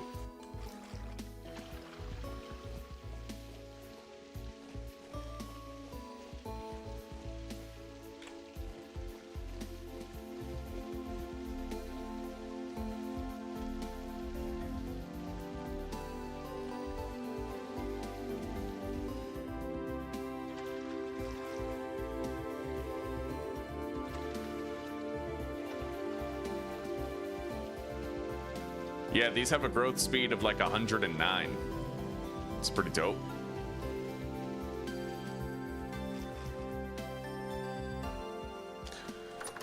Okay.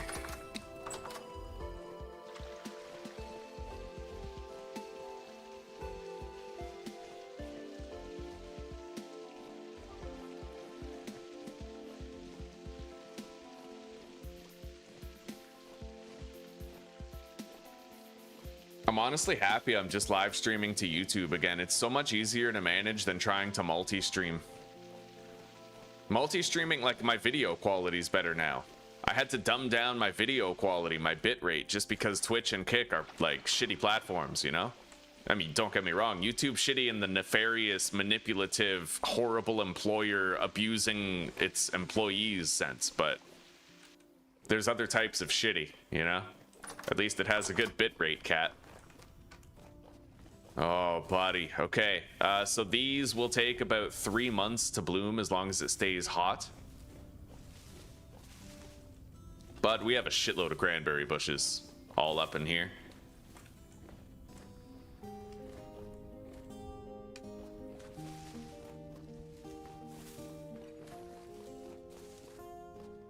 Oh, buddy. I need one more cranberry bush right here. Oh, you gotta be kidding. I'm missing one bush. That's funny shit. Okay. Anyway, now that it's not like crazy freezing anymore, I can actually go exploring during the day, and we can try to start finding bauxite, but we do have to take the raft, and it is going to be slow as shit. But we always knew that was going to be the case. Eventually, we're going to try to get the... Eventually, we're going to try to craft the sailboat. We haven't crafted most of the way, but I still need like 7 linen. We have 12. Yeah, I actually need 9, and that's a long ways off. But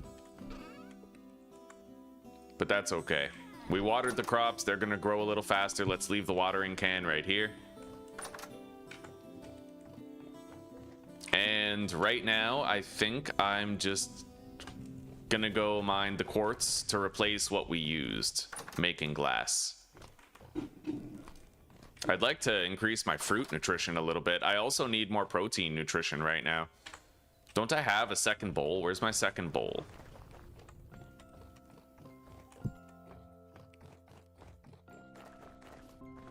I'll take a serving of meat stew. We'll eat that later. It'll pad our food supply. And then I will also take some honey. We'll just take like 10.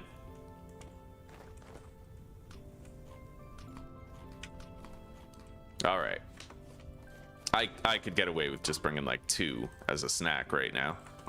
All right.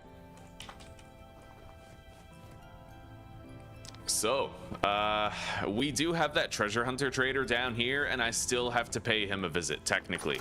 I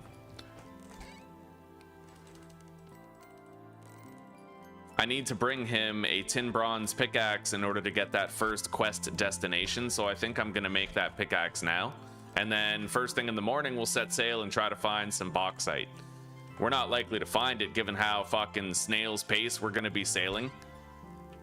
You know, but it is what it is.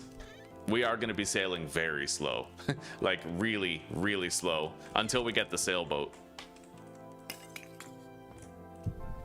Like that.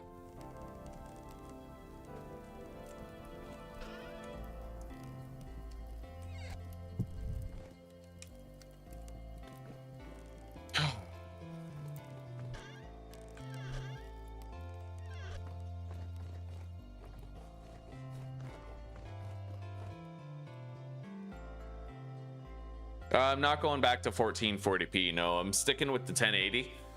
Just because it's I find most people don't even care if it's 1440, right? Although I would get that better codec, but the reason why I don't want to go to 1440p is because now YouTube throttles your it throttles the video for anybody who doesn't have YouTube Premium, right? You might have noticed that there's like there's an option for premium users when you're watching a video, and you can actually get more quality if you're premium, which is ridiculous. Like, pay to win much, right? But I'm just gonna skip this ad, bypass it completely. There we go. Yeah, I don't know if they rolled it back or anything, but last I checked, they had like a premium option for better quality.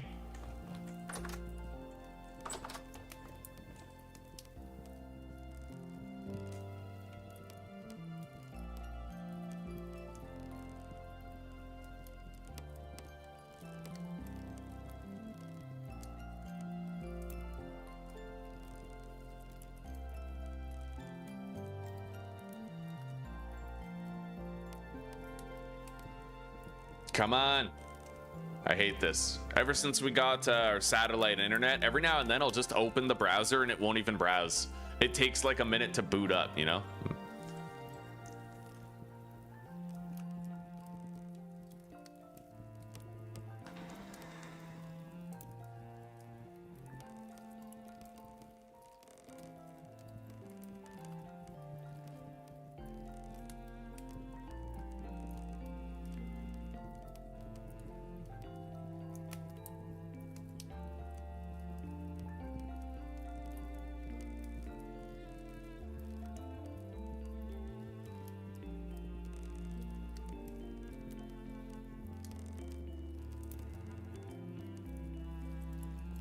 All right. Let's pour that. We got to smith a pickaxe out of it. I don't really have my pickaxe mold. I'll have to smith it, but yeah, I got rid of all of our old molds once we left the Bronze Age. I kept the ingot molds, but that was it. Either way, pickaxe is pretty quick to make.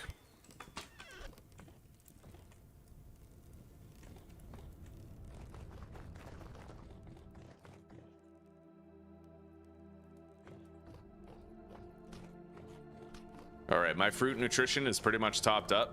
Once I eat that meat stew, our protein will be as well.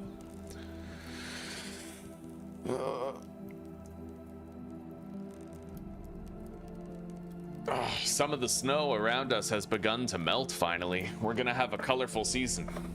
No more winter.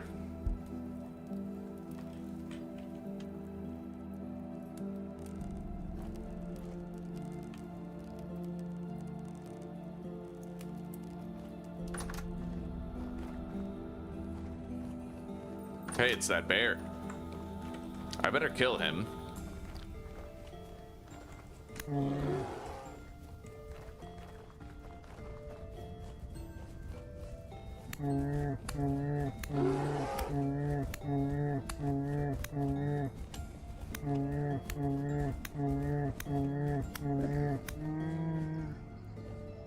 Okay. Last thing I want is for him to find a way to kill my valuable goats, you know what I mean?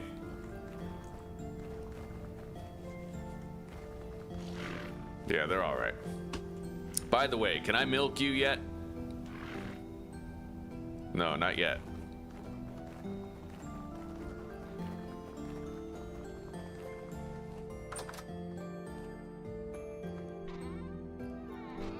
Yeah, the one reason I was considering going back to 1440p is for the VP9 codec, because I don't think I get that anymore because I'm 1080p, right?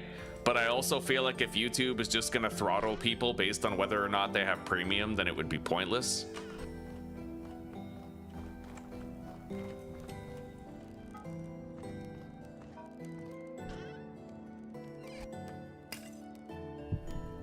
All right, let's make that pickaxe for the treasure hunter trader. We're gonna go pay him a visit right now.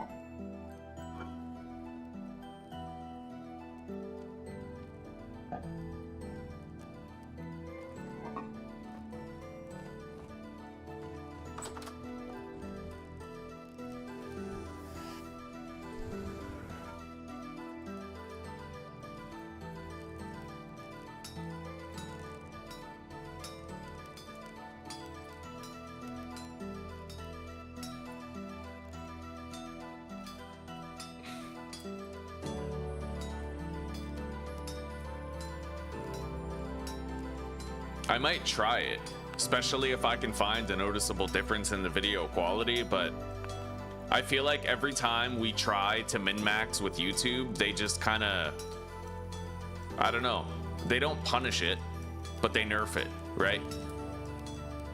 I can't even have 8-hour streams anymore because they stopped paying me after 4 hours. It's ridiculous.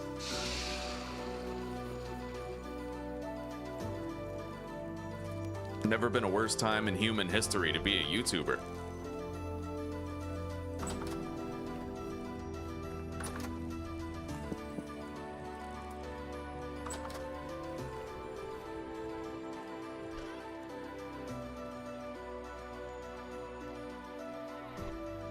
All right, let's make this pickaxe and let's deliver it to the treasure hunter trader for that first quest map.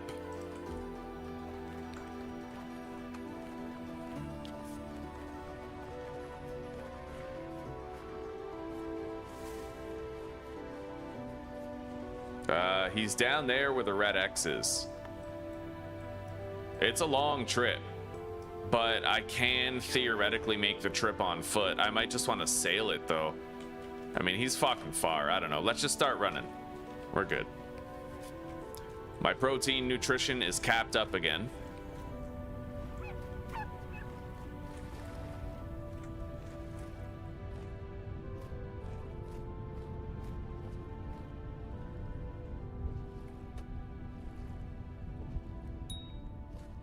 Nice. He attacked us right away. Didn't waste any time.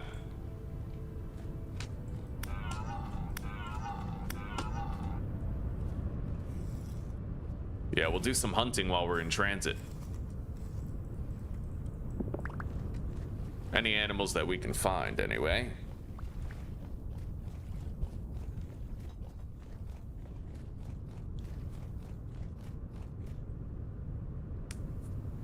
True enough, David. True enough. Oh, but, you know. Good morning, Claire. Good morning. Well, I'm doing pretty damn good. I'm doing okay. Yeah, living the dream. How are you doing?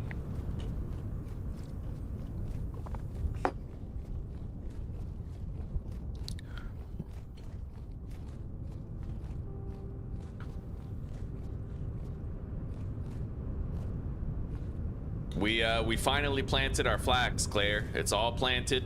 It's all growing.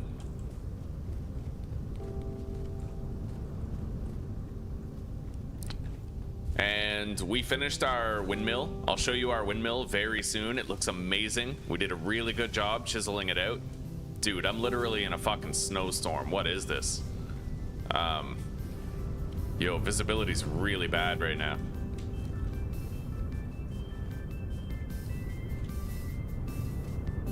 I can barely see 5 feet in front of my character's face, man.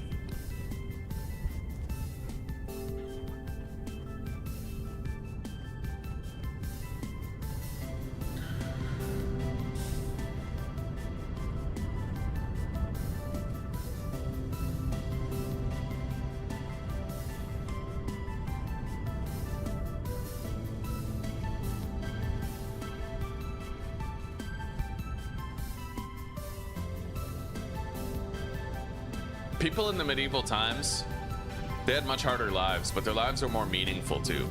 I feel like the prevailing problem with humanity currently in modern generations is actually nihilism. It's a lack of meaning, it's a lack of purpose. Nothing to get out of bed for, right?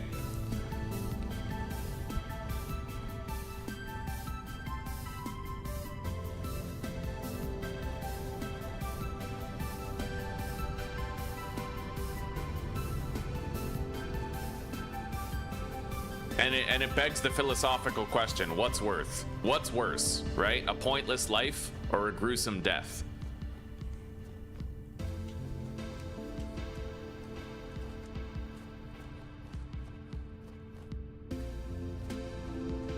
Hello.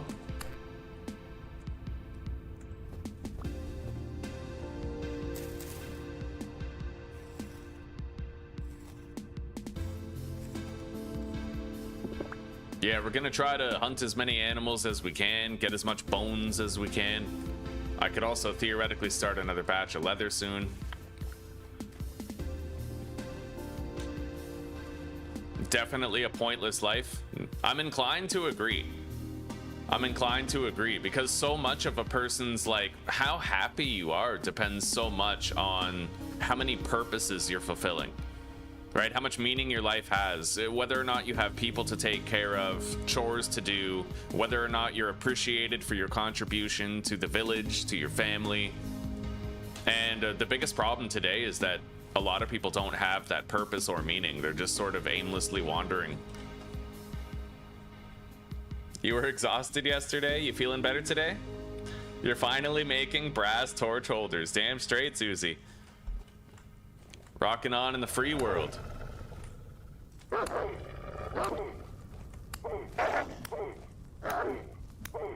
Nice. Killed 2 wolves. That's a good amount of bones for more lime. Lime!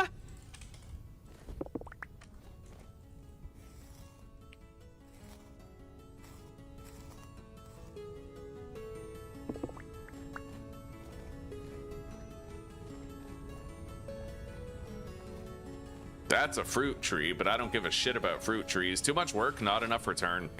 All right, let's keep going.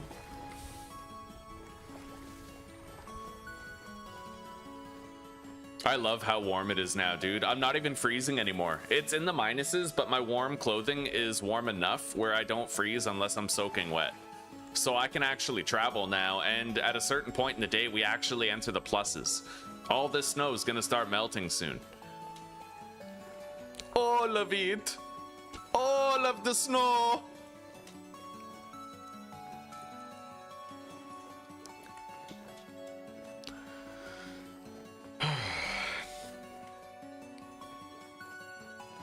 I think Susie works like, she has a lot of days off for her next stretch. It's opportune. She's trying to get really invested in the game so that when she has her next stretch of days off, she can really savor it. She has the perfect weekend for her next weekend. It's very optimal. She has like 1 day to spend with her parents at the beginning of the weekend, I think, and then the rest of the days she can play Vintage Story. Because her parents go to work after that first day of her weekend.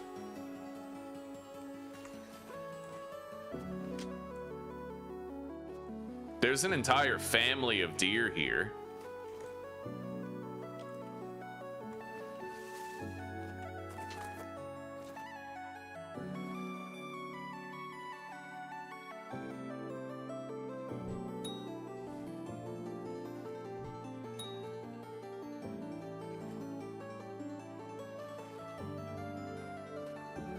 I'll try to kill some. I mean, all we really have is the opportunity to hunt right now. Oh shit, I'm getting attacked. Okay. Come on! Nothing. You have nothing. Against my iron Falk's blade, you are nothing at all. I can't nail that throw. Not really. Not from this far. Fuck, I hit its baby. Yeah. I'll need to find my other spear.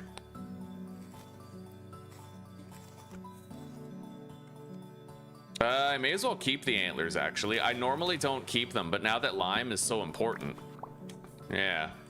Fuck, I got a little wet, but not necessarily soaking wet. We should be fine. I have all 3 of my spears, it looks like. I don't really know that I'll be able to kill the other deers.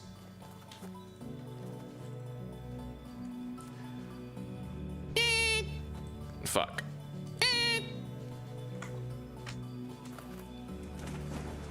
Either way, I don't really need to worry about getting soaking wet and freezing now. Not really, because the weather's getting in the pluses as we speak. It's happening, so should be able to do what I gotta do without getting too cold doing it.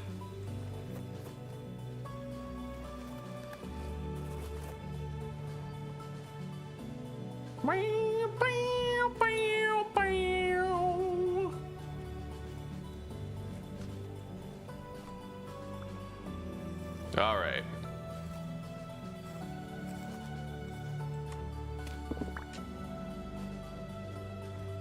Wow, look at that trader over there. Interesting little water hut. Looks like a fucking wicked witch in a swamp. Where's my longbow? Yo, longbow sucks. It's just really weak, right? You end up having to shoot the animal so many more times. I made a recurve bow a couple times, but it's the shots are super weak, even if you have like iron arrows. And then you have to worry about finding your ammo, which isn't easy to do because it doesn't glow or anything. Like, you have no way of tracking it, right?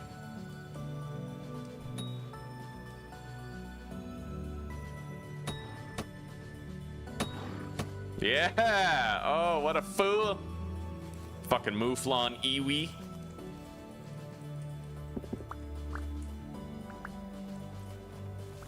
Yeah, the spears are much more powerful. I tempered all of these spears, so they're like super strong, right? They have a damage boost on them.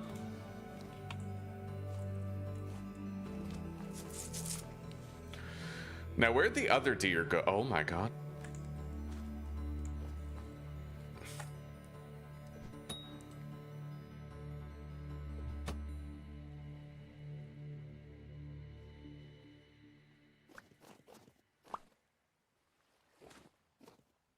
It's coming to attack us. Nice. So far, it's been a great hunting trip. Oh, yes. Domesticated wolves fetching your arrows sounds like such a good idea, dude. Sounds like a skill issue. Well, no, like if I can kill something with 3 spear throws, then why would I kill it with like 6 or 7 arrow shots, right? If it's gonna run away between every shot, then I may as well make sure it's as few shots as possible required to kill it, right? Like the bow it's weaker. It's weaker than the spear, and you're gonna have like less, it's gonna take less time to kill an animal if you're using spears instead of arrows. I would argue that using the bow denotes a skill issue because you don't have the skill yet to know it's a waste of time and energy. You know what I mean? Like there's another case here to be made. To be fair, like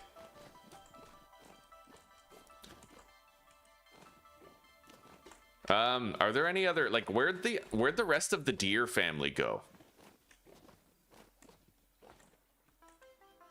I don't really see them. Oh, wait.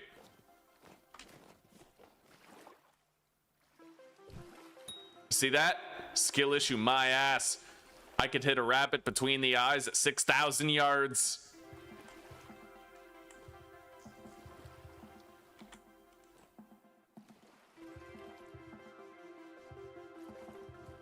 Are you attacking?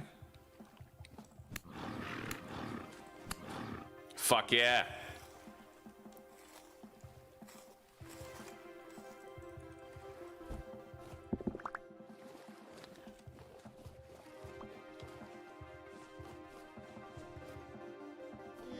All right, we got some good hunting done. Wait.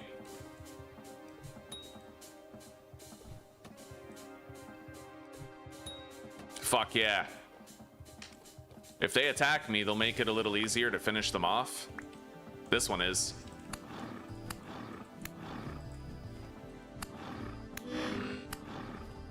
Nice. Oh man, these Iwis are really good to hunt because they just come straight at you.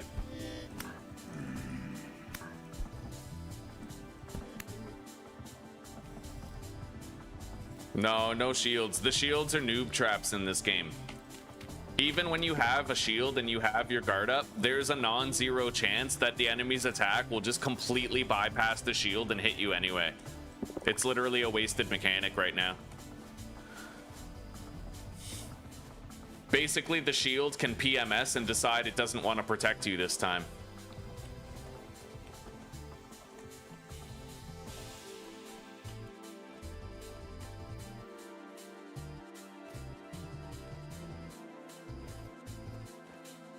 All right, that treasure hunter is still a little far. The terrain's getting more perilous.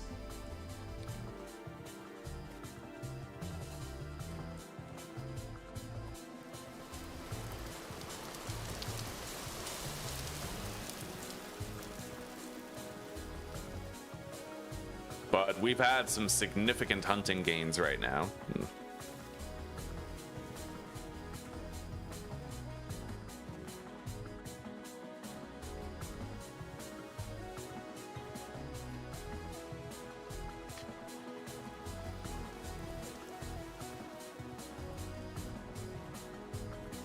I wonder if I should do some prospecting here and try to find some fire clay or something.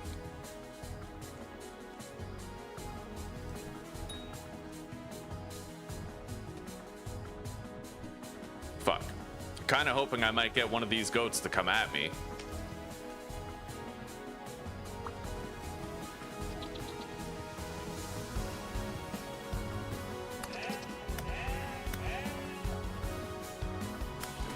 Fuck yeah. Ow. Okay. You man, you man. No escape. Well, that was an amazing hunting trip in 2 seconds. That was incredible.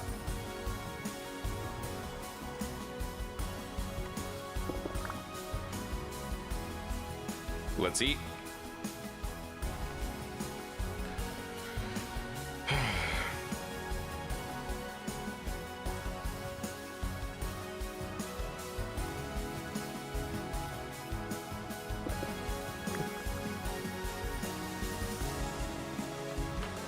Oh yeah, this is the Lord's hunting trip right here. I'll definitely be able to start a new batch of leather. I'm keeping all the horns we're getting because we need the bone meal. Not for farming, but for producing lime. That mod was way too good for me to pass up on using it. Wait, I have all 3 of my spears. We're not missing any. I'm getting damn good at throwing a spear though, dude. Like,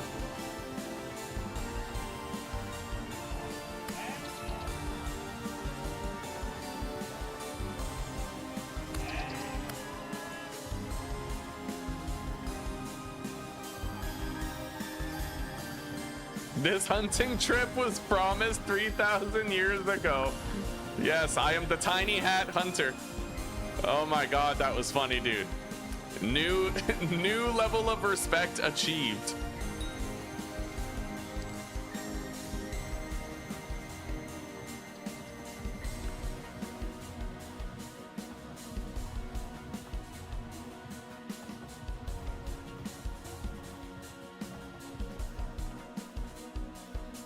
Fuck, that was funny. That was really funny. Granite gravel. Well, this isn't a sedimentary biome. I need to, oh god, pass this labyrinth. That's where the treasure hunter trader is that I have to give the bronze pickaxe to.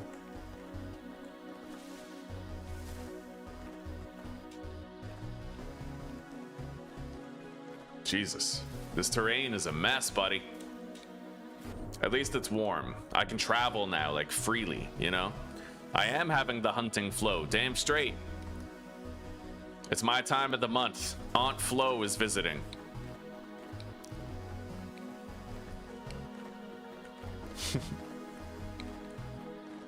Even Flo.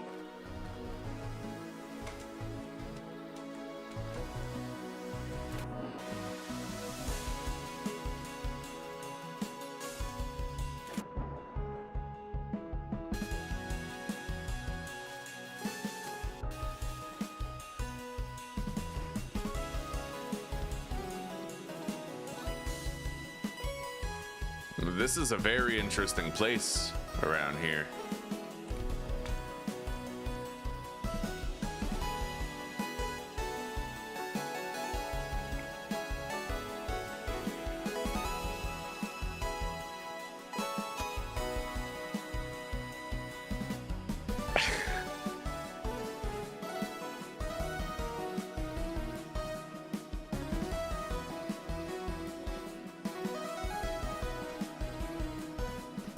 Let's do a little bit of hunting in the area.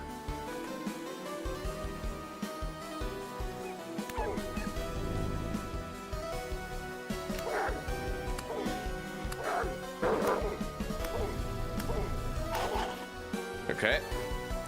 There's a couple of brown bears over there. They're worth their weight in bones. I need the bones. Right now, that's my only source of lime. Thanks to the best mod ever.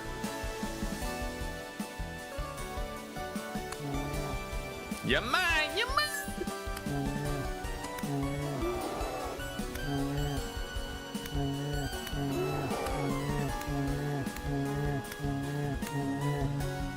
Why are you running?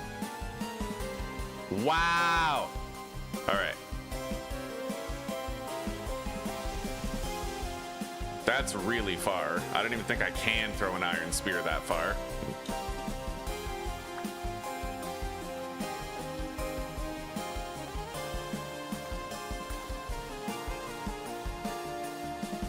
Really, bro? Really? Really? Oh, he's hunting something.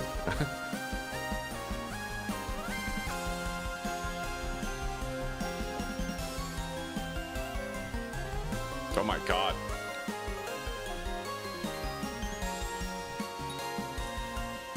He still isn't dead. I might even just try to run the bastard down.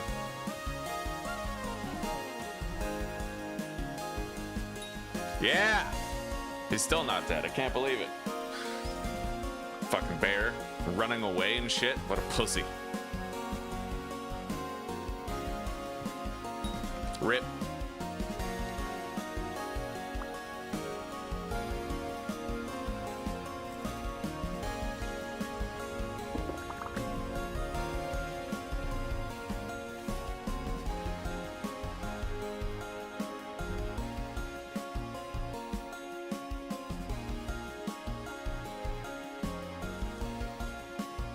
Can you imagine being Jewish, dude? Like, there's nothing wrong with the practices or the beliefs, but like, imagine your identity is like, there was one human in all of human history who was so virtuous that he was celebrated all around the globe, and y'all motherfuckers killed him. Can you imagine being responsible for that?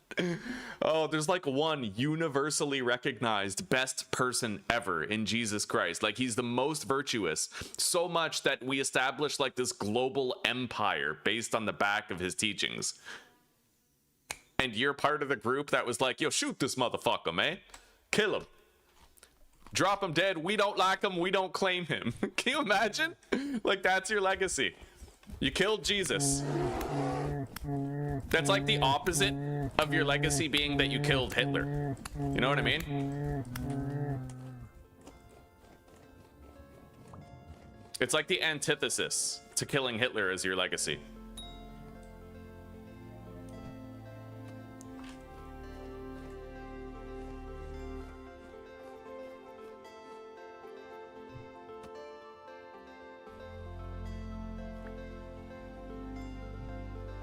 Motherfucker. Oh, man. Okay. Oh, right over his head. All right, come on. There we go. I have all 3 spears. Now we can visit that treasure hunter trader.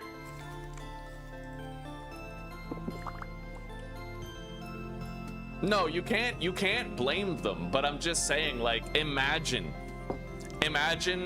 what it must feel like to be them, right? Like, imagine I don't know, because right now, don't Jewish people like dig their heels in and go, yo, Christ was not the Messiah, I refuse to believe it, right?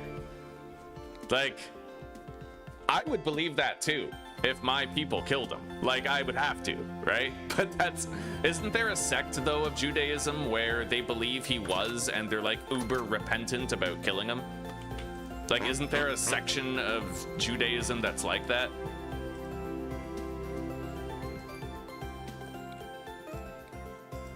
All right, we're good now. We are all good. I have what we need.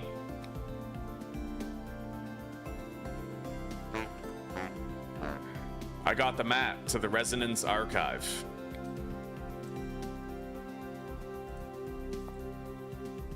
I guess I'll mark this treasure hunter.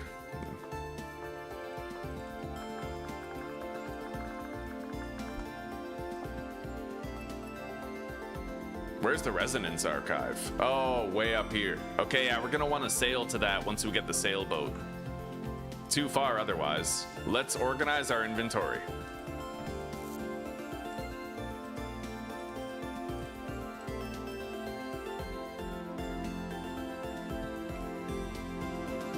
I just feel bad for Jewish people because, like, killing the one single most venerated human being in the history of human beings, that's gotta weigh on your soul, right? Like, that's a major oopsie daisy if there ever was a major oopsie daisy.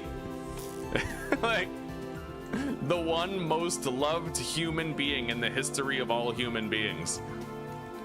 And you crucified him. You asked for the crucifixion of him. Like, that's brutal. Oh, man.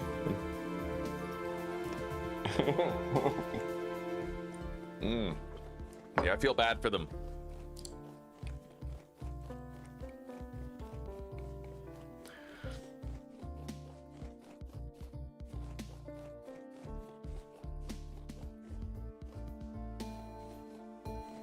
It's good that the promise was made to them 3,000 years ago. Instead of 2,000, you know what I mean? Like, I feel like the promise would have got taken back. Oh, man. Okay.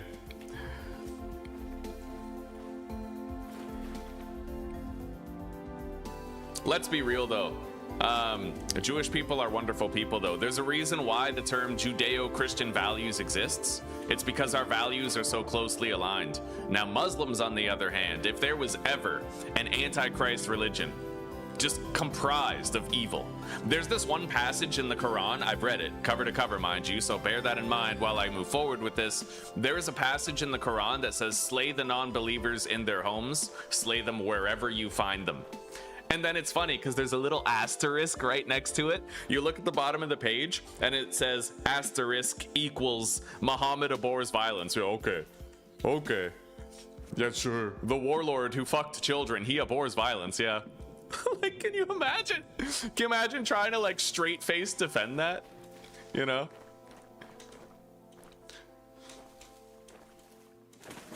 There's also another passage that says one woman is worth, no, six women are worth one man. Like, god damn, that's savagery right there.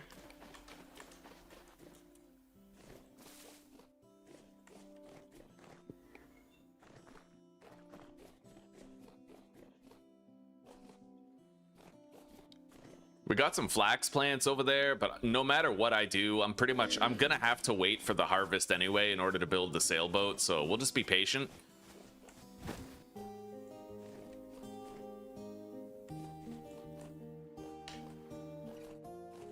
Let's try to get through this gauntlet of tricky terrain.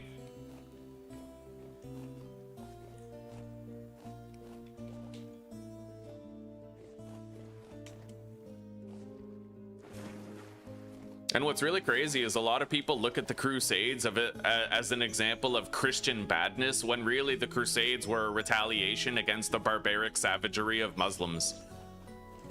Not enough people know that. A lot of people talk about the Crusades, but not enough people know what actually comprised them, right? Basically everything that everybody accuses Christianity of is what Islam is guilty for. It's a really weird dichotomy, right? But that's the ultimate, that's the alleged spiritual battle in society, is that people are turned away from God away from Christianity with lies, right?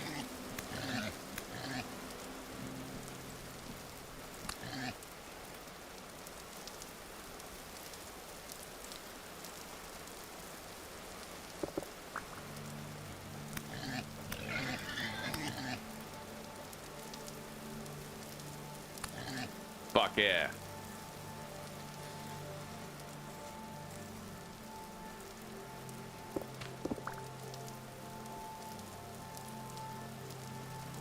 There's a passage about how black 2 slaves are worth 1 white slave. Really? Holy shit. Oh, that's crazy, dude. What, you're gonna tap out here, Gavin? No worries, buddy. These conversations are not for the faint of heart nor the meek of belief. You gotta have strong convictions to chill here.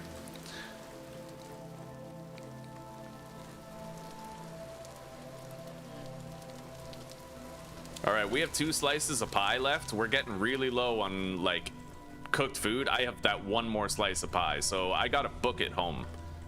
Yeah, I gotta get all the way home as fast as I can. We're not gonna wanna stop and hunt anymore. I just have to sprint home. It's a decent trek, but we can get there in record time if I don't stop to hunt anything. And there's one exception I'll make. I might hunt some boars or wolves because they're easy to kill. They typically come at you, making it a lot simpler to deal that killing blow. Stoned for being raped, yeah. Islam is a culture of love and peace.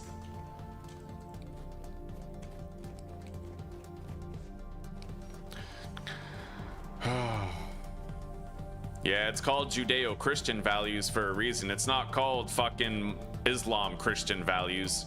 We are very different subsets of people with very different concepts of right and wrong.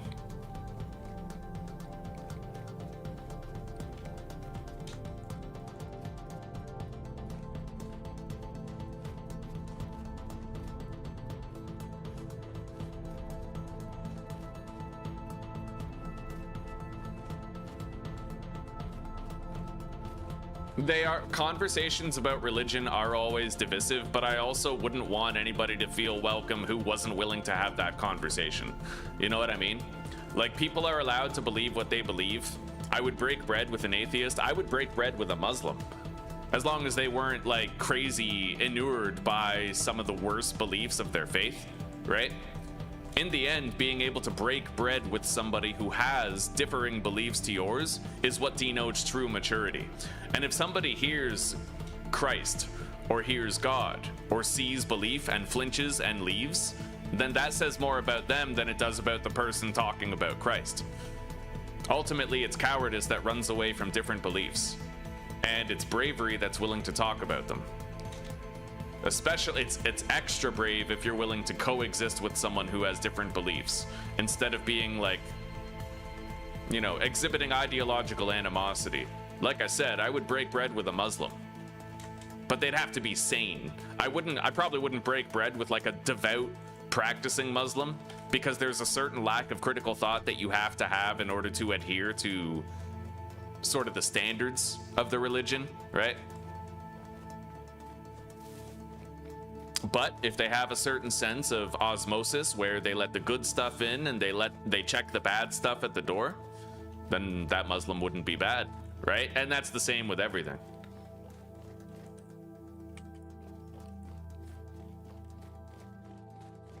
Is Islam considered an Abrahamic religion? All right, we're almost home, just in time too. I'm starting to get pretty hungry here, but we had a wonderful hunting trip. We have a lot of antlers that we can grind up in the quern. Yo, Zeus, wait, Claire, look it. The fucking windmill is done. I have the glass panels all the way around it. Right now the weather is bad because there's like a snowstorm, but yeah, that's it, right? The only thing I don't like is that it's not as well illuminated as I wish it was. It would be better actually if it was made of granite or something, but the dark color of the chert is actually kind of working against it a little bit. But yeah, that's honestly beautiful, right? Like, it's honestly looking really good around here.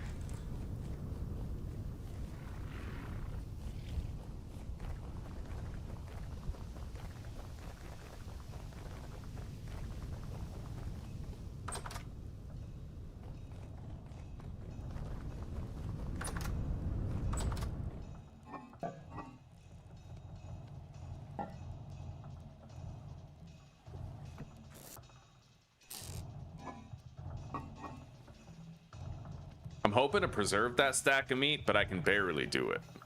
You know what? If I throw that into a pie, the pies might be okay. Maybe I'll make some meat pies now.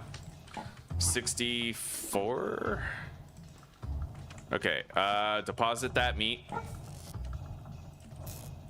Deposit the hides and the fat, as well as the leather.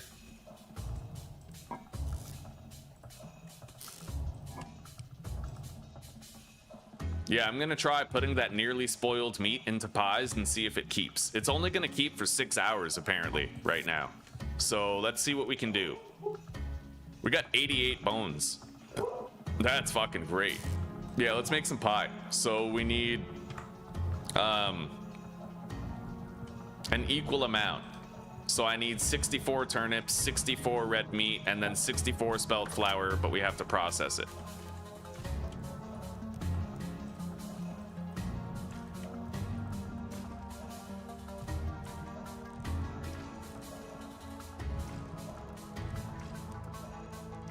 All right, there we go.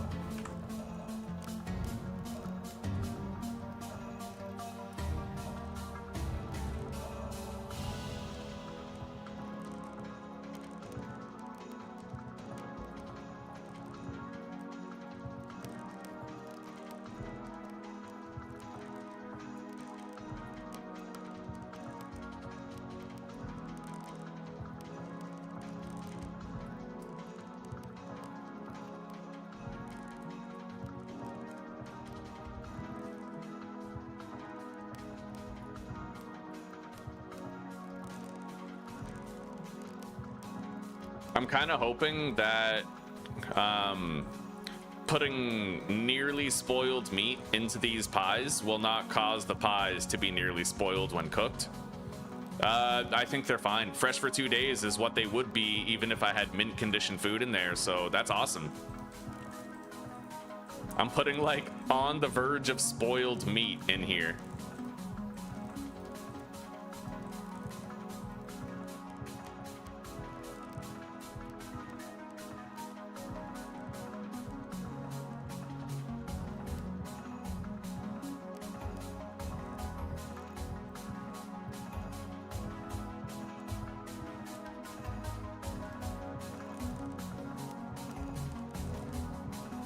All right, there we go.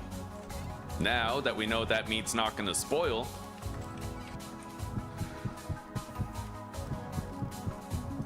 there we go. Let's preheat these ovens and cook it all.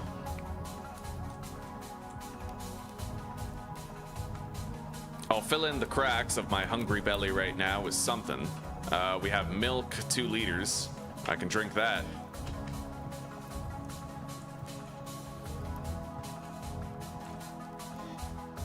And then I can have some honeycomb, get my fruit nutrition increased to maximum.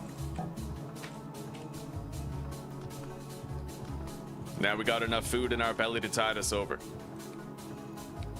And I'll eat that.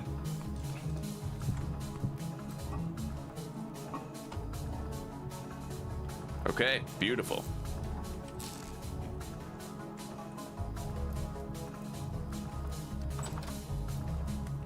Time to bake some pot pies.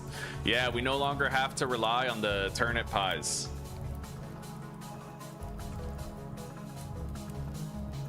One thing I noticed, David, is that when I put old raw meat into a stew, it actually affected the shelf life of the stew significantly.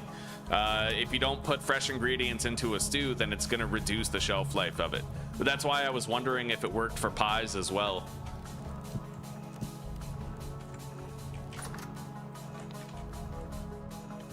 All right, let's take this inside.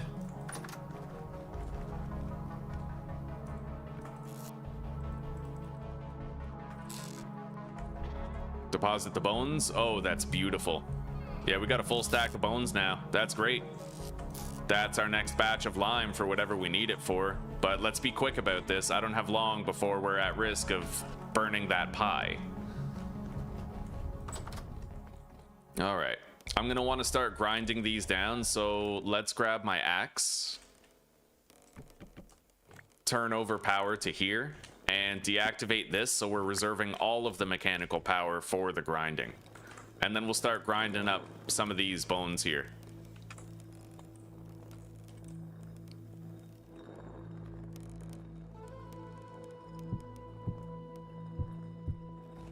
Yes, pot pie. Fresh for 6 days. And then we can store it in here for even longer. Now,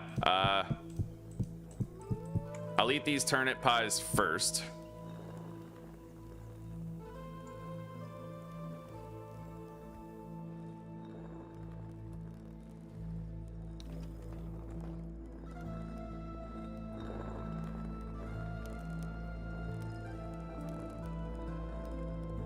Let me put this 900-degree Fahrenheit ingot into my leather backpack. Yeah, it's crazy how that works.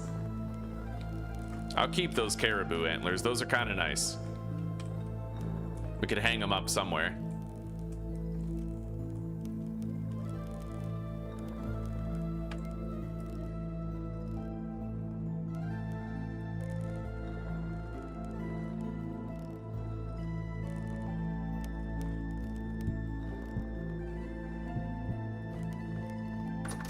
Let's go grab the big stack of bones too. Wait, where's the caribou antlers? We don't really have any hung up, but we do have some right here. It looks like these are a different size, so these ones are immature caribou antlers. So we're gonna grind up these ones, and I'll grab these bones right here for grinding as well.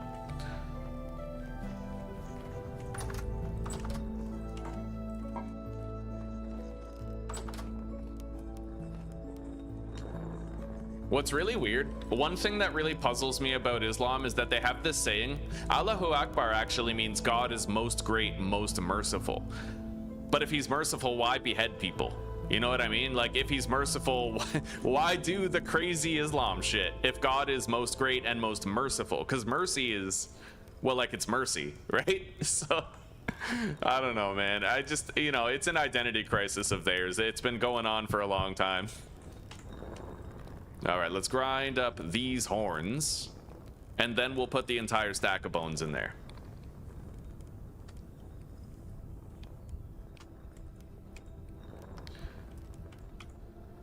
Let's oil this these brown bear hides as well.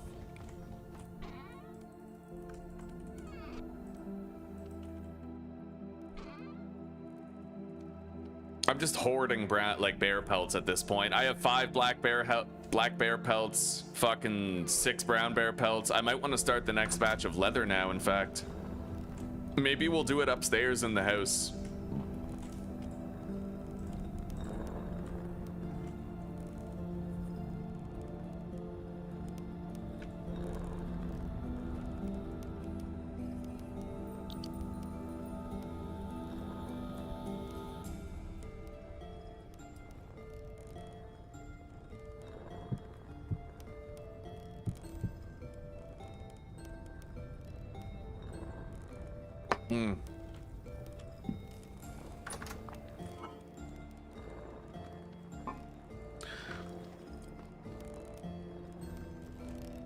All right, let's go set up our leather working area.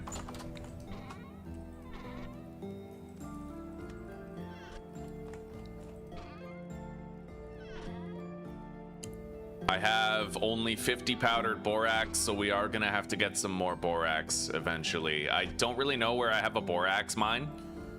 I mean, I think every time I find borax, I end up completely harvesting it, so we'll have to try to locate more borax. Yeah, maybe I'll put a pause on the next batch of leather for now. We have a whole bunch of leather here. I could do multiple batches of it, really. We just about finished our turnips, but we still have a lot of onions, and I will definitely be growing more crops before, you know, next year. We're doing so good on grain, though. I don't need to worry about the grain stores.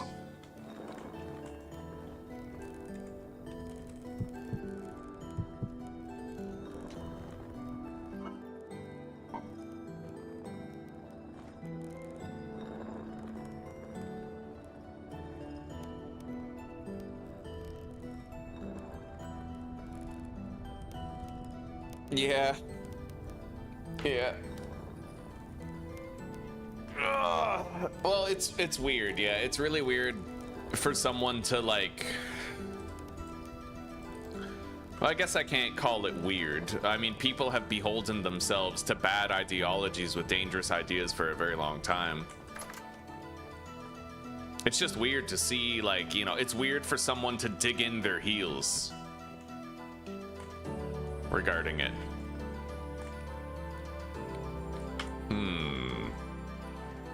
I don't really know about putting the leather making setup in here. Seems weird. I might just put it out around the side of the house where we don't have anything. This side of the house right over here, though I was thinking about potentially putting a path there for walking.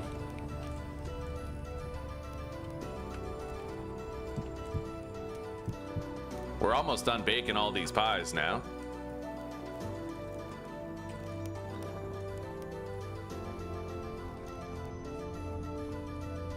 I can't really put the leather making stuff on the side only because of these pillars right here, the support beams made of oak.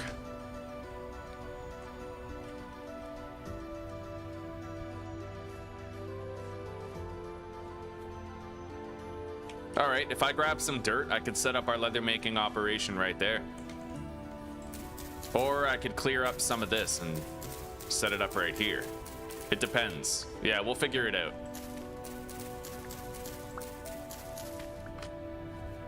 I did at least briefly ponder the possibility of putting it over where our cementation furnaces and the beehive kiln are gonna go, but I just don't really know where I would put it here. Although, you know what? I could put it up against this wall, maybe. 1, 2, 3.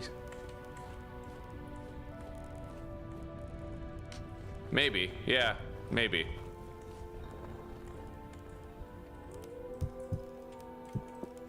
Okay, we're baking the last of the pot pies now.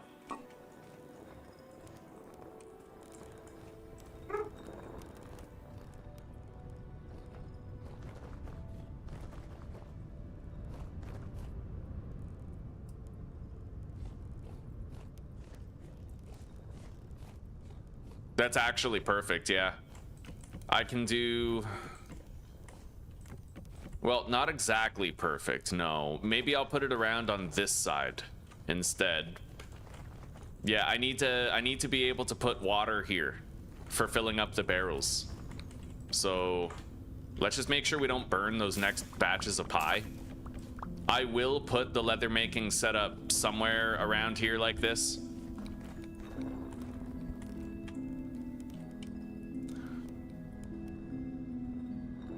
I wonder if I could just chisel out like a barrel and put water in it. I doubt it, but you know, maybe.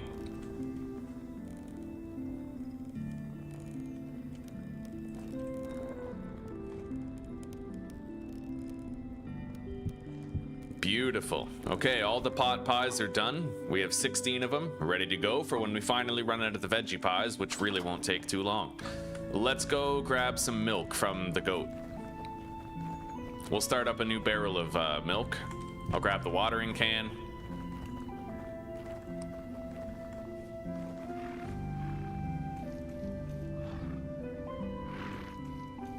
I'm really happy to have a Generation 1 goat, because I'm going to successfully milk it a lot more often. I had a 5% chance of milking the last one. I have a 30% chance of milking this one. So a lot easier, you know? I could technically have 2 females right now, but I accidentally got one of them killed. I have so much fertilizer on this. I've never used fertilizer before. This is the first time. But I have sylvite, ground up sylvite fertilizer on here, and I also have potash, that's it. I have potash on these, and I also have saltpeter for like mega fertilization. I will keep watering these because it makes a substantial difference in the growth speed. I'm reaching 109 growth on a lot of these plants, like 109% growth speed.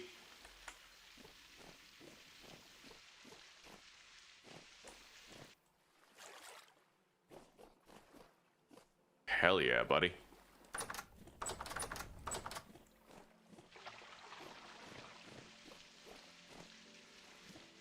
Need a sprinkler system? Yes, we do. Oh, potash? Yeah, but potash though. I know it you're right. You're right. It should be potash or potash. Yeah. Cuz when you think about it, it's like if it was potash, then why wouldn't it be spelled P-O-A-T like the word boat, right? Like potash, boat. So logically it would be potash or something. But I also like Lord of the Rings, and I always think potatoes, right? Boil them, mash them, stick them in a stew.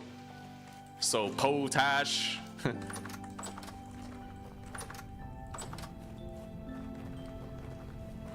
The bees are gonna start swarming anytime, as long as the temperature is agreeable to the task. Oh shit, you know what I just did? I just burned the last of our pies. Oops. Wait, did I? Or did I finish them before? Yeah, oh, thank God, I'm so smart. I finished them before I left. Right on. IQ of 10 trillion, boys. What's up, Zuzi? How you doing? I'm doing good. Yeah. I just finished building the first floor of my house. Yeah. Yeah, it's so good. Wonderful. Yeah, it feels great. Damn straight it does. Yeah. I'm furnishing my cellar right now. Yeah. I'm gonna furnish my house. I have to run pretty far to my mine.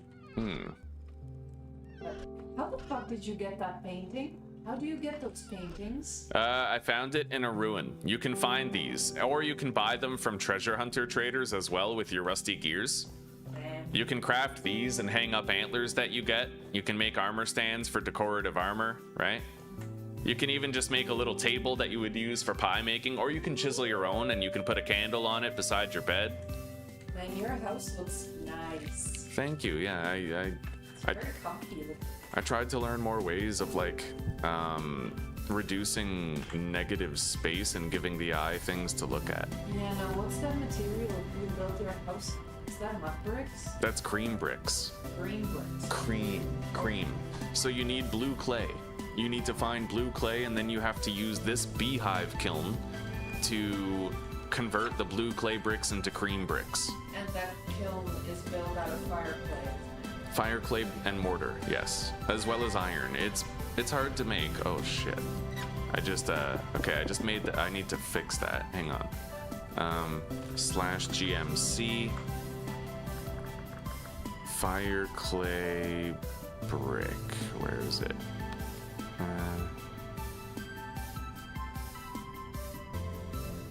I don't get it. Oh, right here. Okay, there we go. What's funny is I do still have one more fire clay brick block. I could have just put it in there, but yeah, there we go. Yeah. It's pretty cool, right, Zeus? You even have to go down here and stack a whole bunch of peat as the fuel for the whole thing. Anyway, I'm gonna try to chisel out like a barrel. I've never tried this before, but I want to try it out. I want to see if I can create like a little water reservoir in here. I highly doubt it, but we'll try it.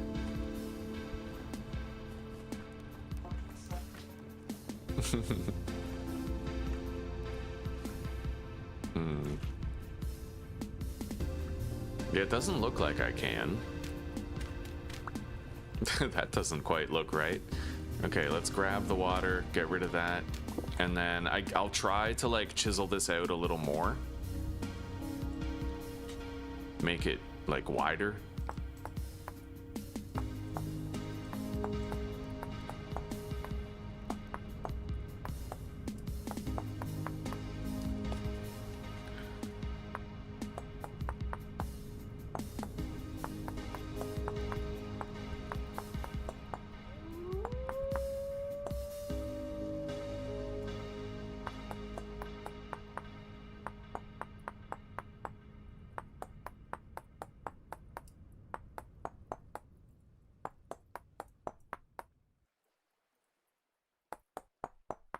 I'm hoping that if I open this up enough, I might be able to like put water in it, right? But I really have no idea. Right now, it does not look as though that's possible.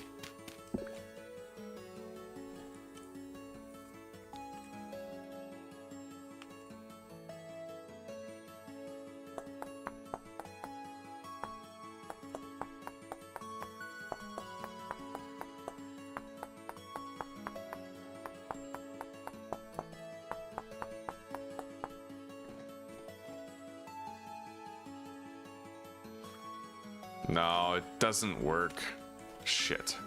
I was really hoping I'd be able to, like, fill that with water.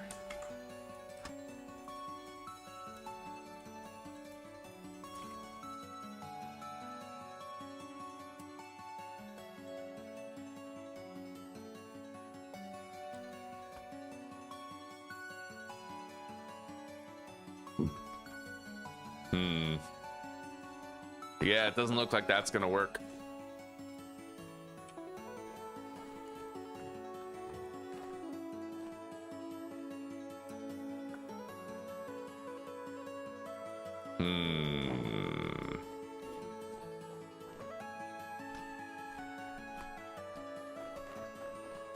Over here, like, I could do it over here pretty easily. I would need water right there. And then I would have to put the barrels right here. More water right there.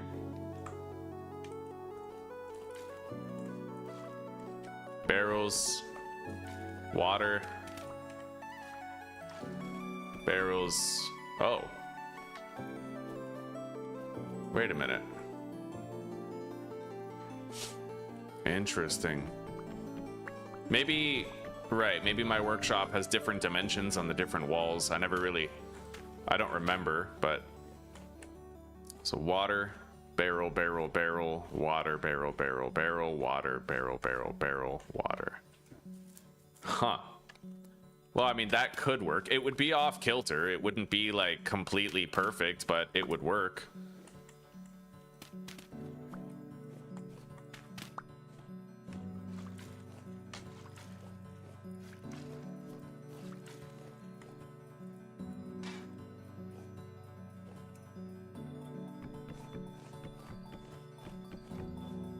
Yeah, it'll do. I mean, it's not as even as I would like it to be, but the thing is, this does allow me to get the result I'm after.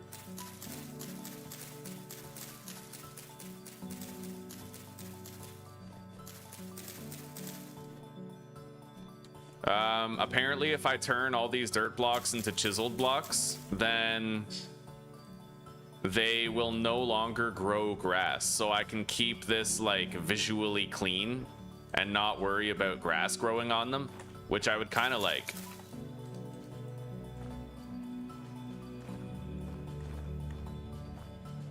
Yeah, there we go. So I don't need to worry about grass sprouting there anymore.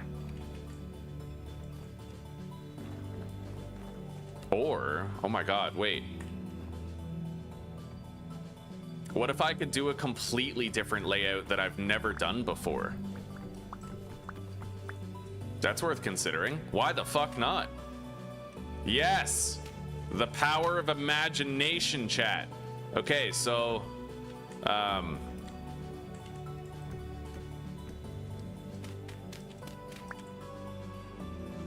right? What if I just did it like this? Oh, that's actually really smart, because then I don't have to reach with the water for any single step of it. Oh my god, I should have done this ages ago. Alright, and then...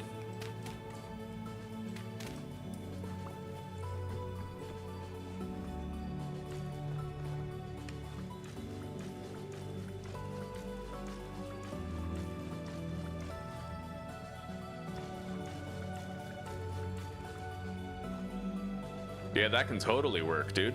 And then I might even be able to do like 4 I can fit 4 fucking batches at once. That's amazing. I mean, we have a lot of negative space there in the back, but the thing is, this does allow me to... wait a minute. What if I just move the barrels up against the wall?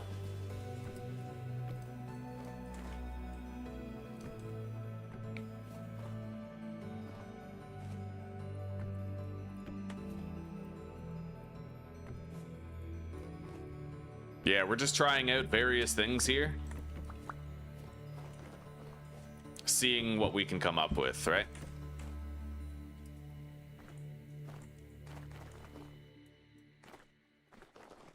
Okay, well, I can move these over and it can look pretty clean. Yeah, from now on, I'm gonna do it that way. It's way better.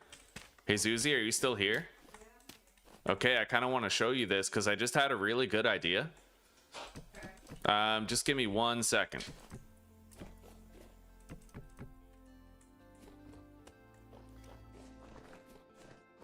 It honestly, it's kind of insulting how long it took me to figure this out, but... Anyways, Uzi, I'm ready to show you whenever.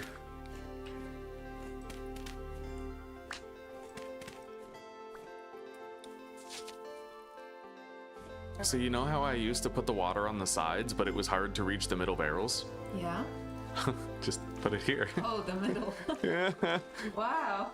You can even hold Alt if you want so that you're doing the mouse work like this. That's pretty cool. Yeah. And it took me this fucking long to think of it. Oh, and by the way, Zoos, if you ever have something like this where... Oh, that's so beautiful. But if you ever have something like this where you have like dirt here, but you don't want any grass to grow like this, you can turn these into chiseled blocks and then no grass will grow on them anymore. How do you turn them into chiseled blocks? You just take out a chisel, you right click on them. Yeah. Okay. Mm-hmm. Thank you. Yeah.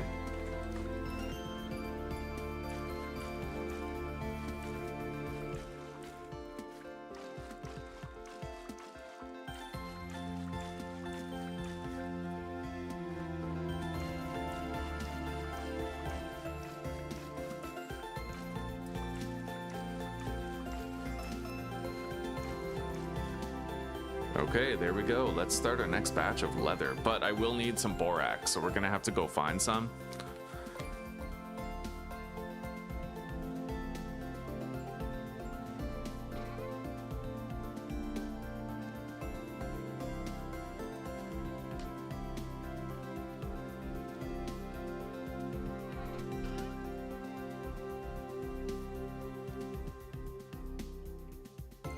Certainly don't need any chiseled dirt.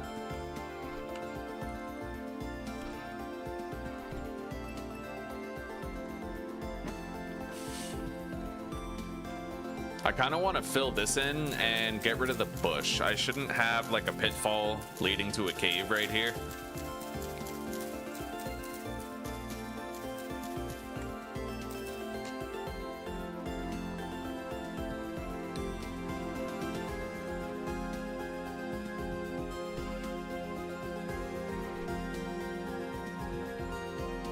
And I don't want these ferns here either.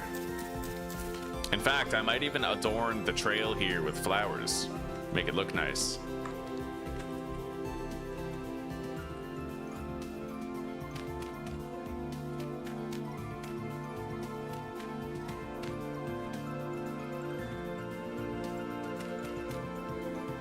Oh yeah, that looks way better. Okay, especially after the grass grows, it'll look real nice.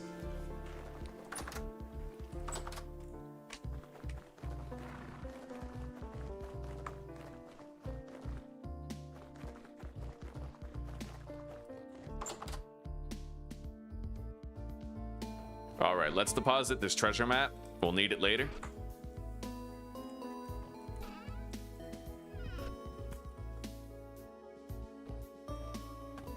I can at least start making the tannin, but I will have to go get more borax for this.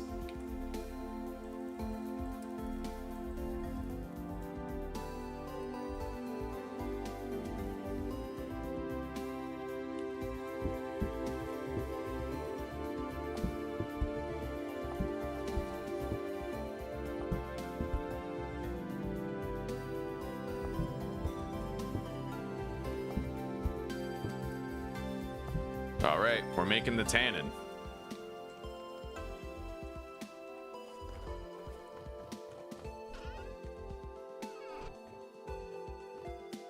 Now, let's seek out a place where there might be some borax lying around. I haven't found... Oh, well, okay, up there might be some. Let's go track down that borax over there then. That's how we're gonna spend our day right now. We're gonna get more borax and maybe some quartz. But I should probably smith myself one more pickaxe for the process. And maybe another hammer too.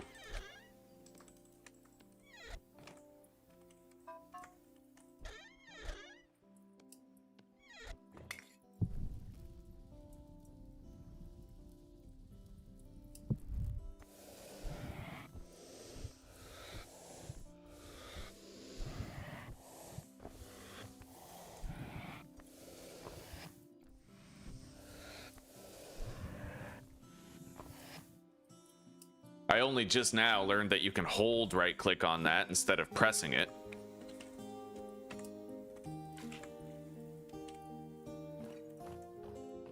We have a beautiful fucking base. I did good. I did really good on this one, man.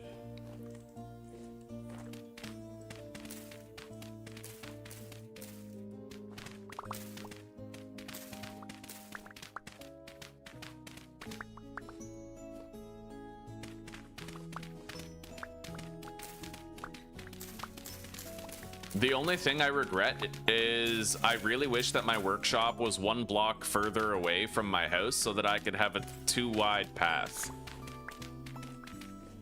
I have to have a one wide path because I kind of fucked that up. It's like the one thing I fucked up. Over here, it's fine. I could do a 2-wide if I wanted to, but over here, my hands are tied, right? Unless I want to move the entire fucking windmill over, which I definitely will not. Like, fuck that. Okay.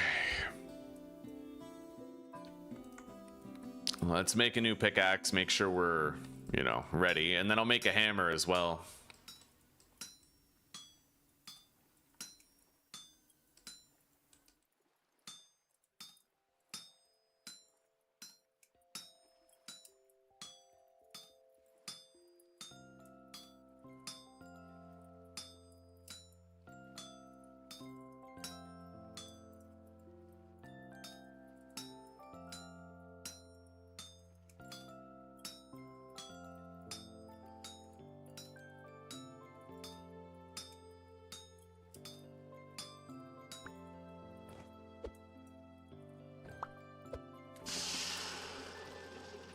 I'm gonna wait until that cools down a little bit. We have no need to temper a hammer, like quench it.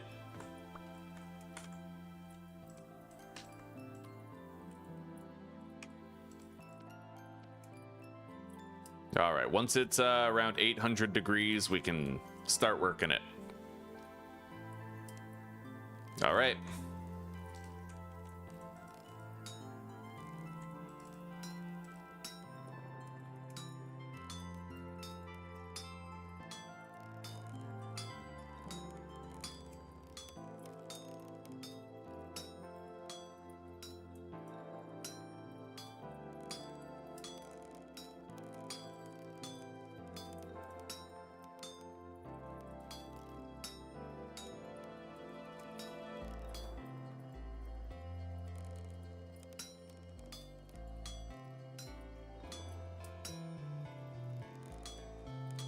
There we go. We got a hammer.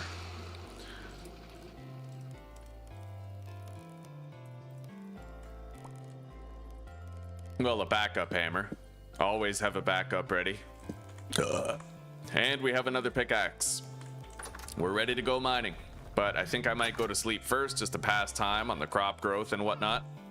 We need to leave behind the watering can. I'll just put it right there. All right. Let's sleep. 3rd of April. How much power do you need for a Helve Hammer anyway? Ideally, you'll have 2 Helve Hammers just because they swing faster than one with the same amount of power. But if you can manage to make that large windmill, you'll be fine.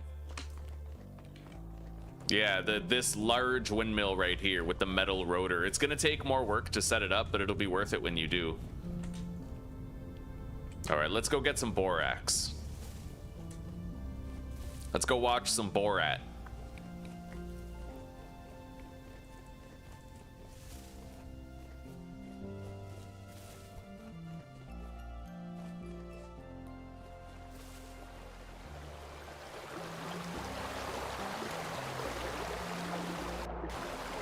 I should be able to use this to get like most of the way. Oh god, maybe not. The current is so strong I can't even swim up this. That's fucked. There we go. Okay, if I break a couple of dirt blocks, it kind of lets me.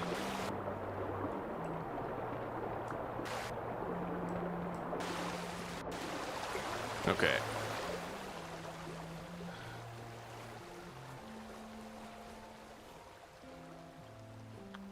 However, do you know how to make sure that, like, do you know how the mechanical power works? Like, do you know how to make it so that it's faster instead of stronger? Because there's torque and then there's speed. For the Helve hammers, you kind of want to prioritize speed. Honestly, for everything, you kind of want to prioritize speed. Even for like a quern or a pulverizer. Yeah, you don't need any torque. Do you know how to make it so that your whole workshop is powered for speed and not torque? If not, I'd be happy to walk you through it when I get home.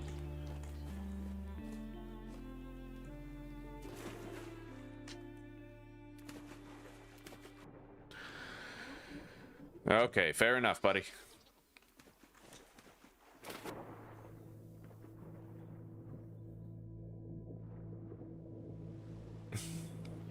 Now, we should have some unmined borax over here.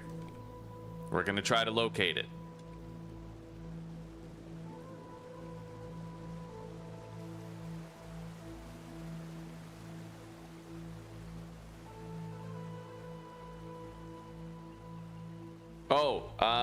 But to answer your question, David, just make sure that your windmill is at the 170 block height. So this number right here is your height, with 108 being sea level. You want your windmill to be up to 170, okay? Because 170 is the highest point where it gets like extra bonus wind. The higher it is, the windier it gets, up to a maximum of 170.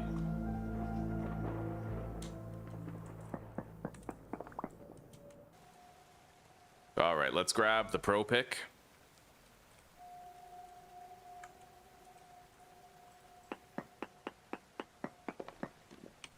Borax, 30 blocks away, down into the northeast.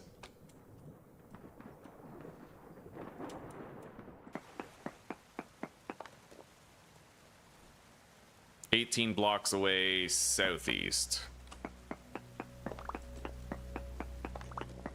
And apparently there's a limonite 11 blocks away from here, up in southeast.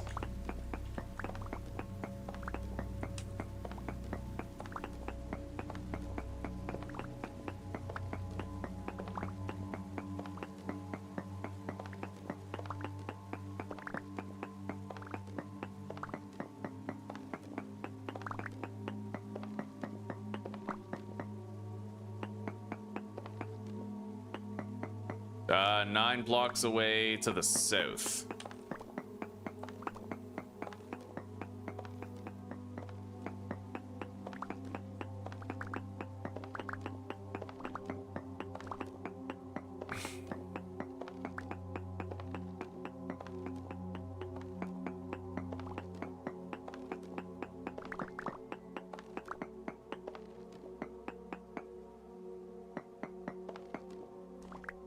Apparently borax is 1 block away. There it is. All right, let's get busy. I might actually want to clear out this entire vein.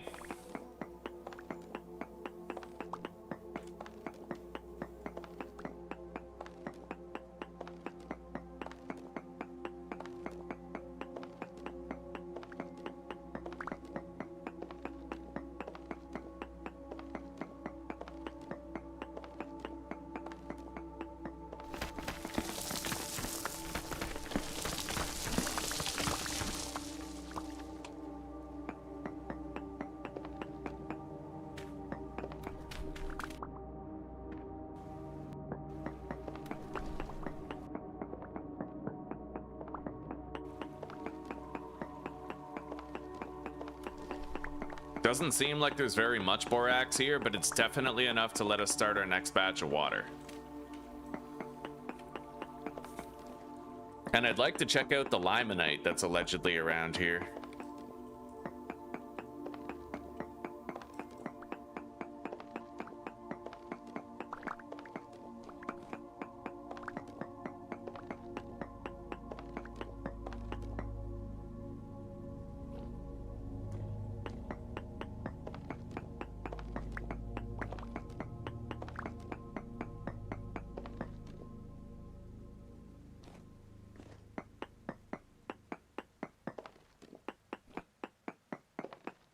There's little tidbits of borax around, but this is a pretty small vein.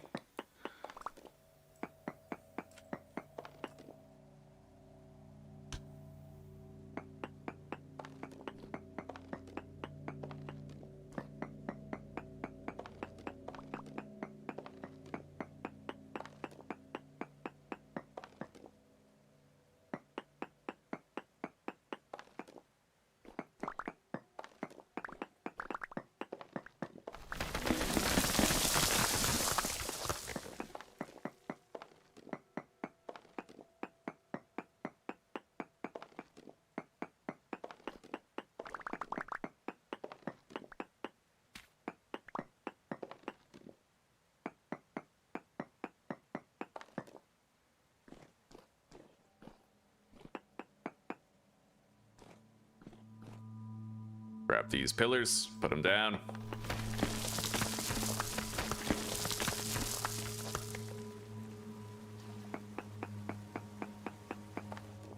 Okay, it looks like we cleared out this borax vein, but that just means I can now try to locate another one. We have limonite 12 blocks away, but I think it was up 9 blocks here. We'll just swim up a little bit and then try to find it. So maybe like right here.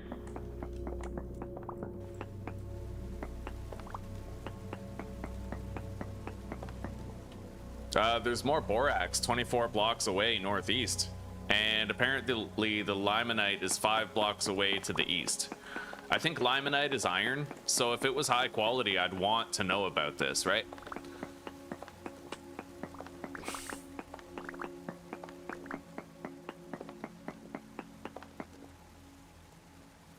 Five blocks away?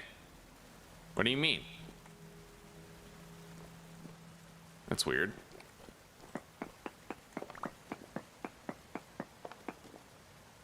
Two blocks away. Okay, so we're closer over there.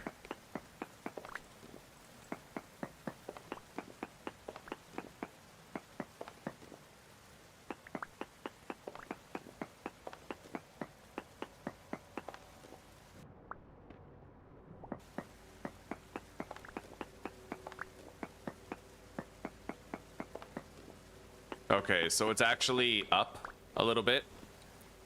Which, you know, fair enough. Let's fill this gap in with some blocks. You missed a little bit. No worries. Welcome back. What is the best ceiling door for sellers? Just a plank door. Once you get access to a saw and you have planks, just use a plank door.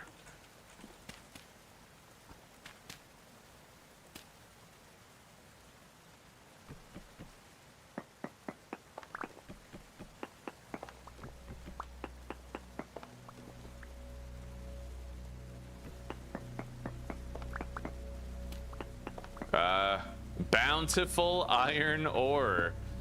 Okay, well that's a thing. I'm gonna want to support all of this, put that there, make sure there's no holes to be capitalized on. Yeah, that should hold it all up. Let's eat. Yeah, finding bountiful iron is kind of a mythical pull.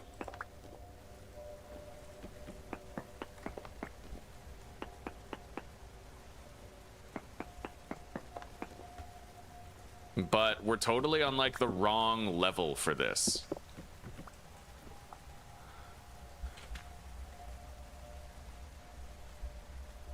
So I'm just gonna add some structural support to this and probably try to approach it from a little higher, but it looks like I need to go at least 1, 2, 3, 4, 5, 6, 7 blocks up. So 1, 2, 3, 4, 5, 6, 7 blocks up.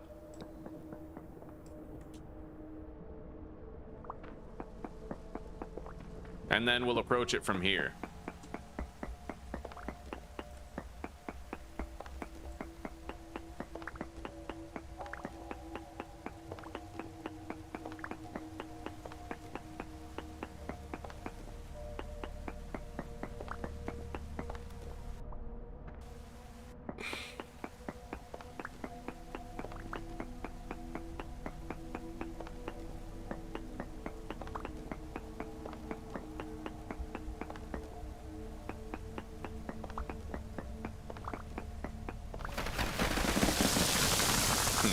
like I missed a spot, but that's fine.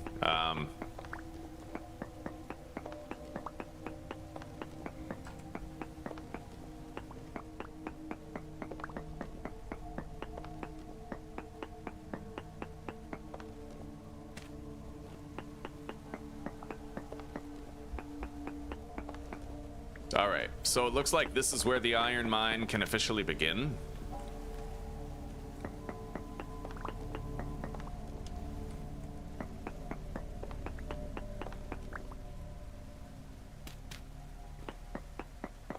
We don't need to gather all that much of it, really. Like, I'm just getting the veins started. I want to try to find the bulk of it so we can expand. So I think that this is a good stopping point. And then I'm going to go try to track down that borax that we got a reading of earlier. 25 blocks away, down and northeast. Hang on.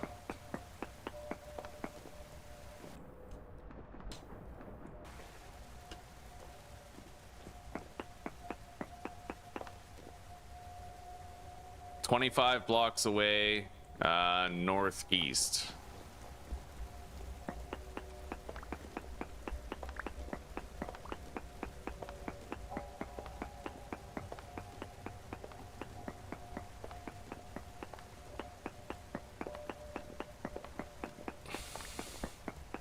What are you making for lunch today, Claire?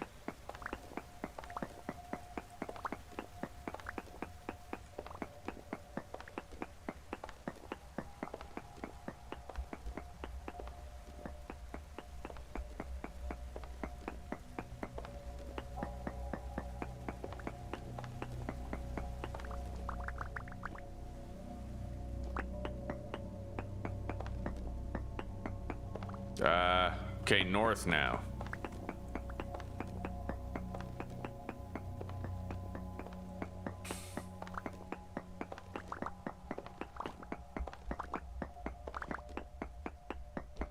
There's more limonite over here. Holy fuck. More iron.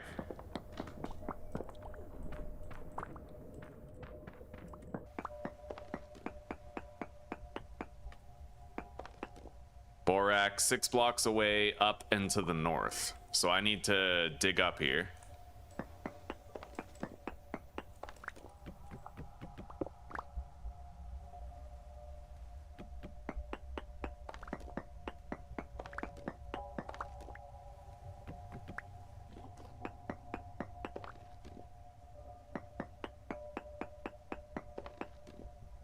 Borax is now 3 blocks away, but the question is it up or is it here?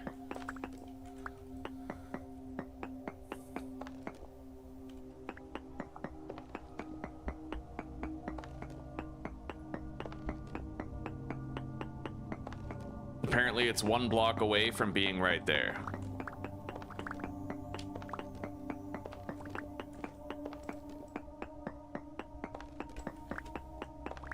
There it is. Okay.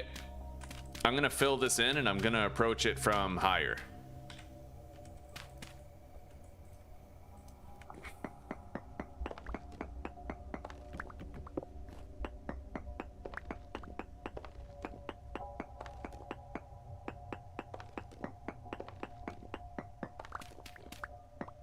I'm gonna have to leave soon. Just for thought of my temporal stability, but I'll try to get as much of the borax as we can, if not clear the entire vein outright.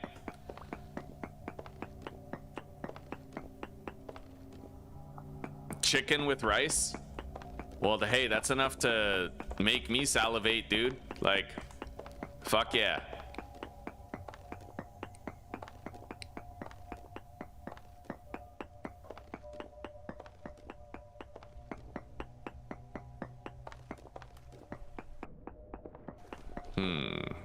Ocean.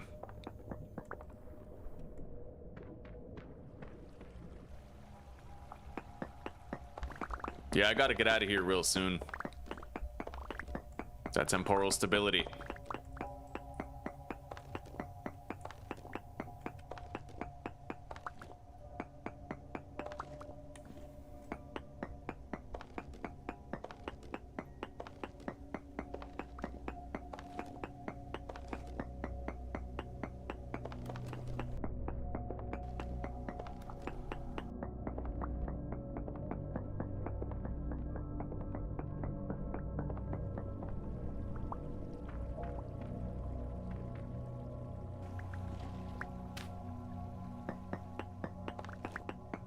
think that's pretty much it. We got enough borax. We're going to take it all home. We can grind it up and get twice as much powder from it. And I was able to find iron here, which is nice.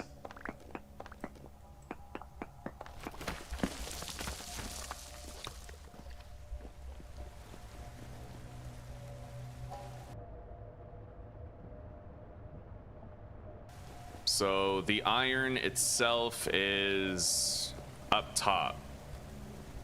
I'm gonna want to make sure I can't go any lower than the iron. That'll make it easier to find later. So right here. Boom, done. Let's get out of here.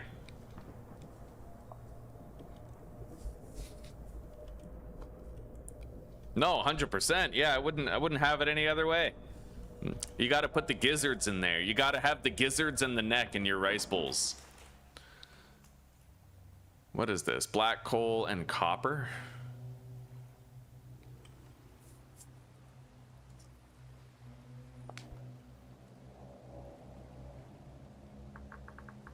Bountiful iron and copper. Bountiful iron, copper, and black coal. Yeah, it's better. All right, we're good. It's time to go home. I'll regain temporal stability for a while. I'll try to run up here, but I don't really think it's gonna work. I really wish I had a sailboat for times like these. We'd be so fast, but I didn't exercise the appropriate min-maxing measures for my farming in year 1, so we're stuck without a sailboat here in year 2. Until we can grow the flax and make it. It'll be a damn fine day when we finally get it, though.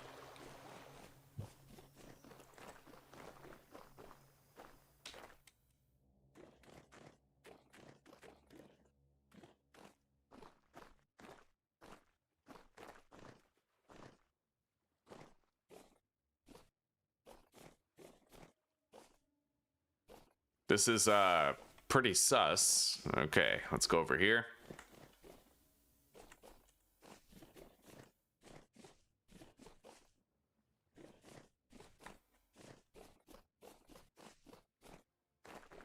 Oh man, I could never play without the step up mod ever again. It's just way too good. Let's eat.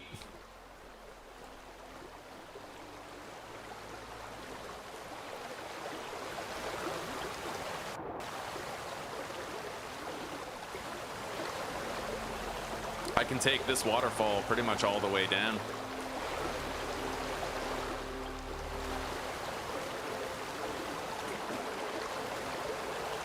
It's an elevator, man. We're traveling in style.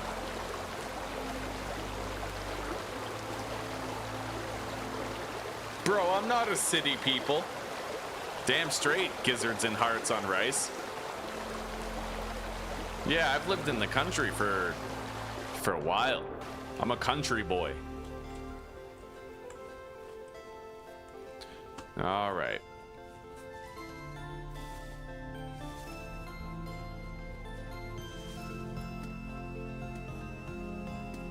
I gotta admit, I like the chert, but I don't like the way that the glass looks with the chert.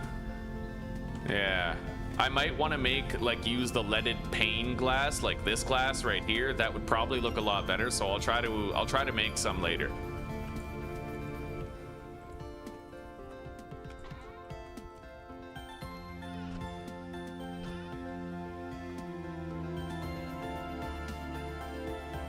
Let's start grinding up the borax.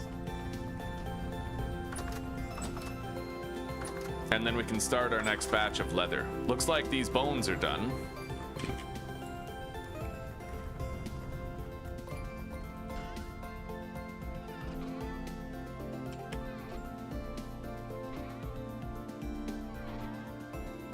Oh yeah, I deposited all the bone meal in here because I knew I would need it here. All right, fair enough.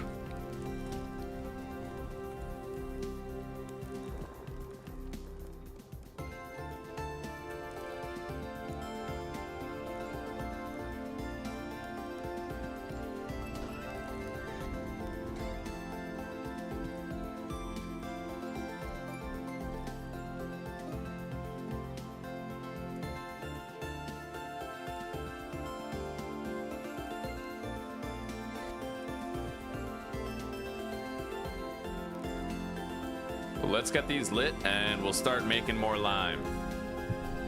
Just in case we want mortar in the future.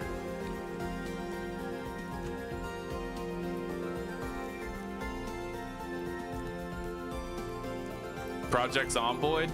I have a mixed relationship with Project Zomboid. Like, I like it, but I feel like it's impossible to get like a nice balanced difficulty out of it. You know what the problem is? In build 41, I really loved One Painful Year settings. I loved it. But then they ruined it with build 42. They nerfed everybody. They worsened endurance and stamina. They implemented muscle strain, and all of a sudden you can't do One Painful Year anymore. You can't even really handle 6 months later, right? Because you basically fight 5 zombies and then you have to rest for an hour or else you'll tank out, you know? So I haven't really been able to enjoy Project Zomboid for a while.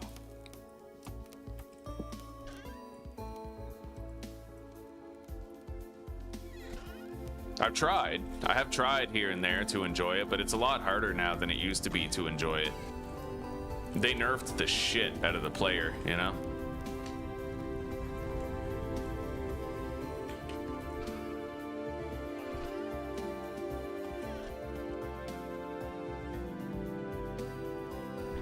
All right, let's go grab some hide and we'll start doing some batches of leather. Then we'll finish that path going around the eastern side of the house.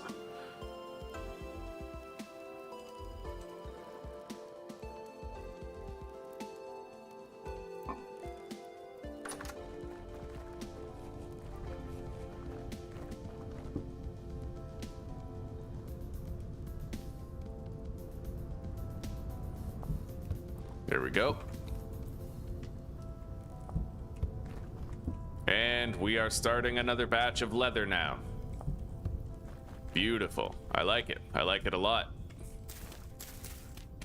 God, these ferns are so ugly, dude. We got to get rid of all the ferns. Every fern must burn, or they'll never learn.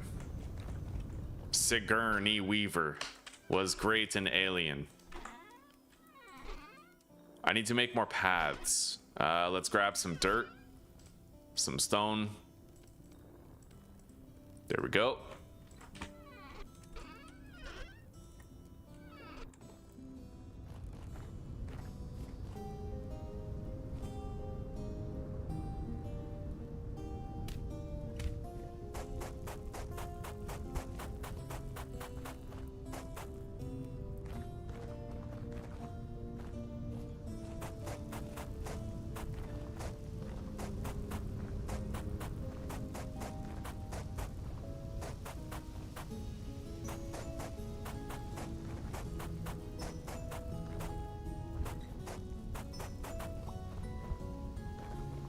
Okay.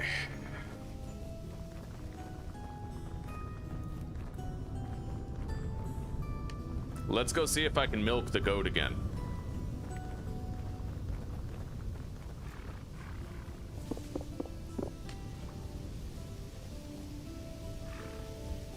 The goat's not happy to be stuck in there.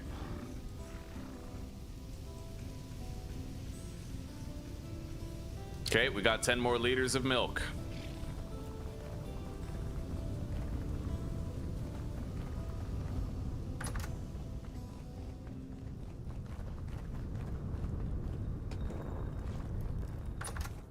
Yeah, One Painful Year in build 41, I feel like that was when Zomboid was totally peak. I fucking loved it, dude. I could not get enough. I straight up could not get enough, you know?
For the sake of symmetry, I'm gonna do it like this.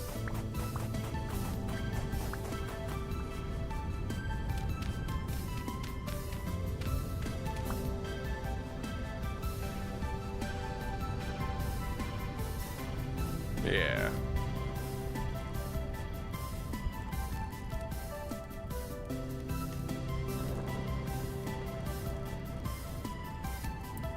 These are still heating up. It's gonna take a while.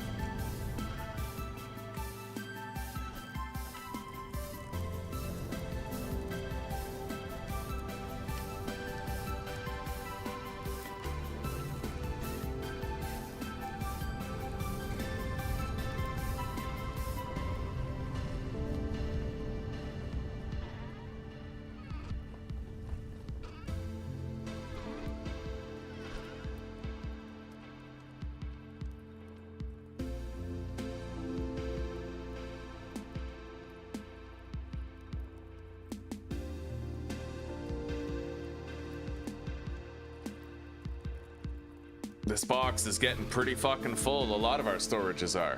We have a lot of stuff. The map to the treasure hunter, I don't need anymore.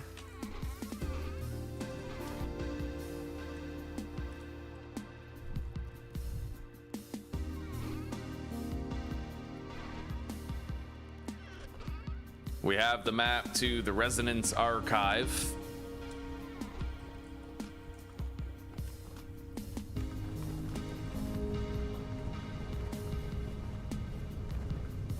Anyway, I could just start looking for borax now. There's one more thing I feel like I need to do, and that's gather a little bit more, I need to gather more quartz. Not much, mind you. We have a perfectly serviceable quartz mine ready for use. How much more do I need? Well, that's going to depend largely on how much powder we have. I think I need like 200 more.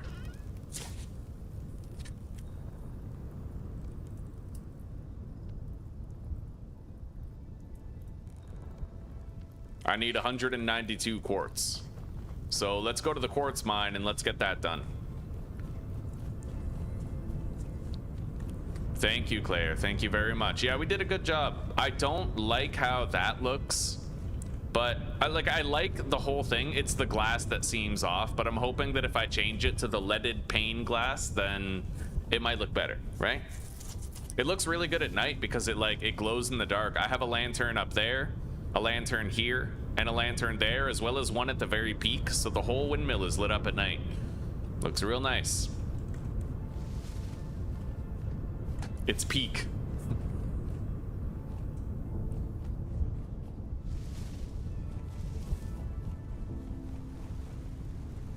All right, let's go. We got to go to the quartz mine.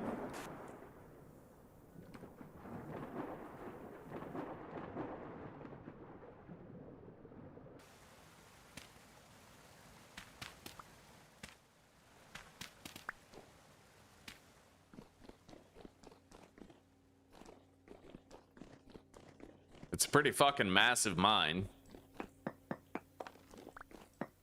But if you're looking for quartz, there's no place better to be.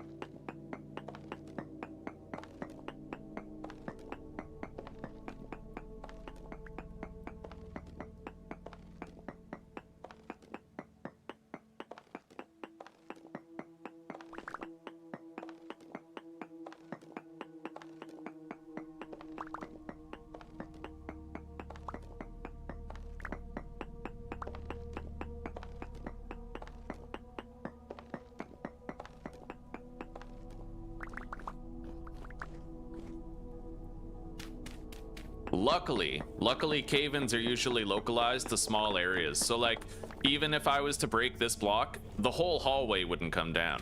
It would only be like some blocks around the one that I broke, right? Cave-ins can be massive. Like over here, actually, all of this came down from here to here. All of that came down when I accidentally caused a cave-in. It was pretty nasty. They can get pretty bad, but the whole thing wouldn't come down, just like a big chunk of it. Right on top of my head.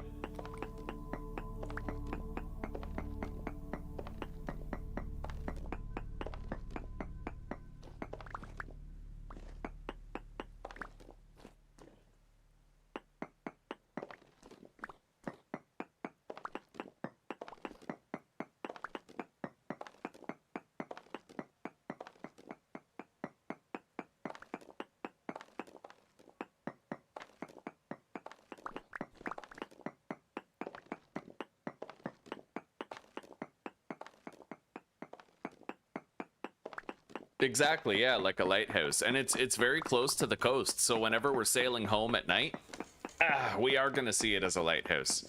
And it'll help us find our way home more easily.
There's gold right here.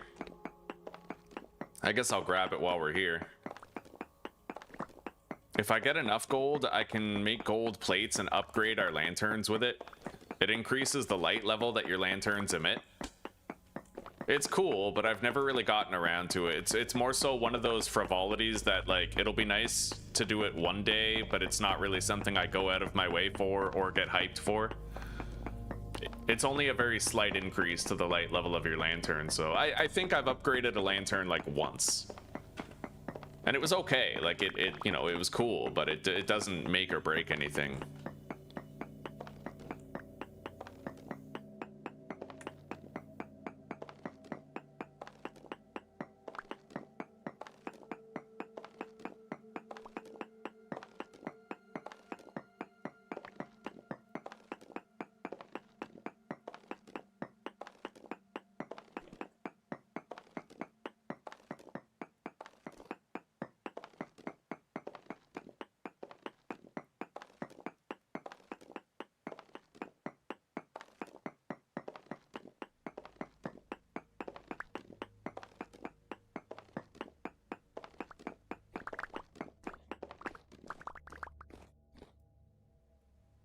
We're pretty much done already. We mine fast now, dude. I really like the quenching system and the fact that you can mine faster thanks to it. It's just really cool, right? If it gives you extra mileage, lets you get more done in shorter time. A little bit of risk and reward in there. You can have scaling benefits with scaling risk.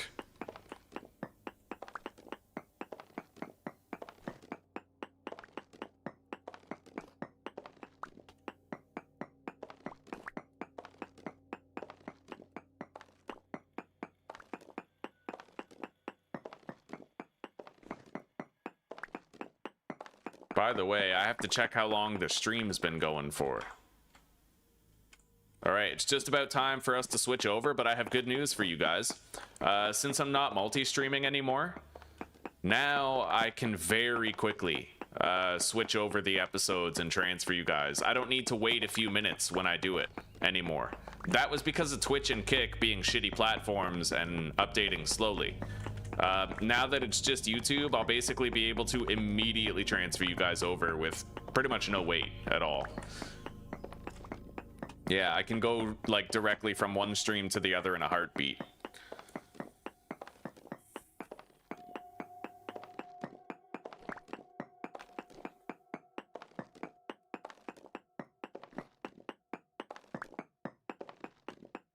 Probably 30 seconds is all it's going to take for us to end one stream and go directly into the other.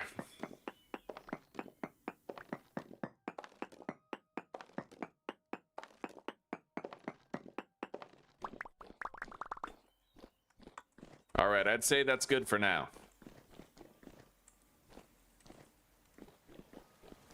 I managed to get a decent amount of gold.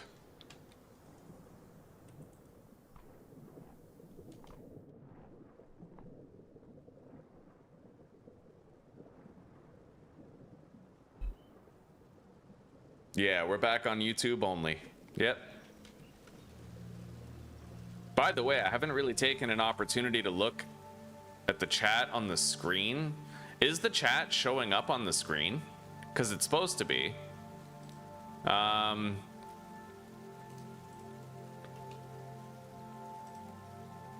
me test it out real quick. I tried to add like a timer that makes the chat disappear after a while.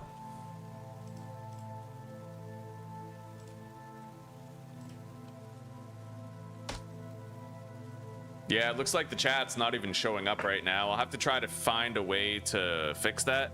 Oh. Oh, wait a minute. Okay, hang on. Like, it's showing up, but it's not showing up. You know what I mean? That's really weird. Yeah, it's not showing on the screen for some reason. Oh, there it is. Okay, so it's there now. It must have been some sort of a glitch. What I'm gonna do is I'm gonna move this up like that.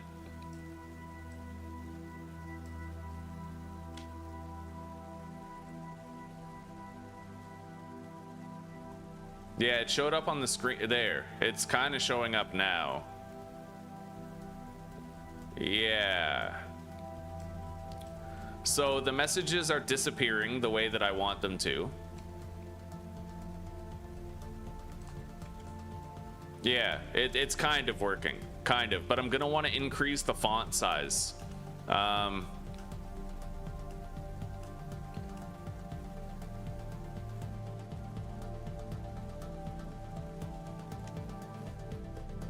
Yeah, we'll make some changes. I really like how it shows up and goes away. I just have to tweak it.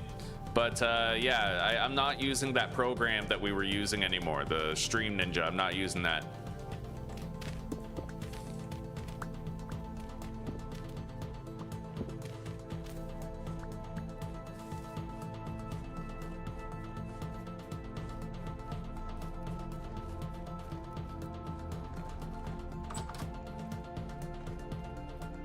Let's go grind up this quartz.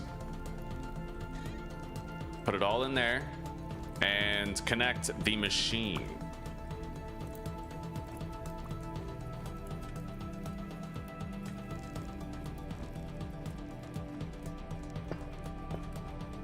We don't have that much wind right now, but that's okay.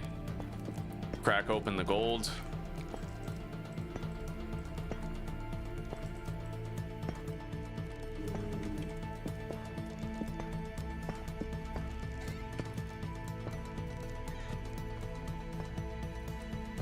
Oh yeah, are these done? No, they're still heating up. They just started processing. Takes a long time. All right.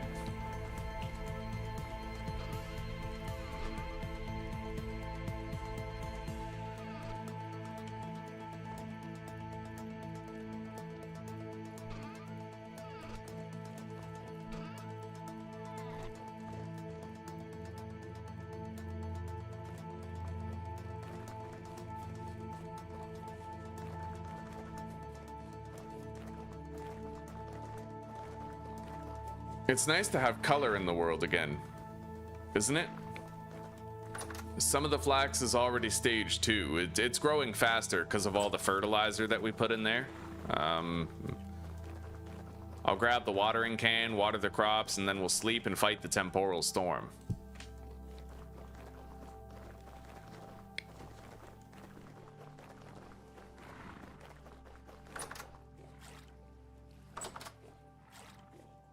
But we're gonna save that temporal storm for after we've switched over to episode 20.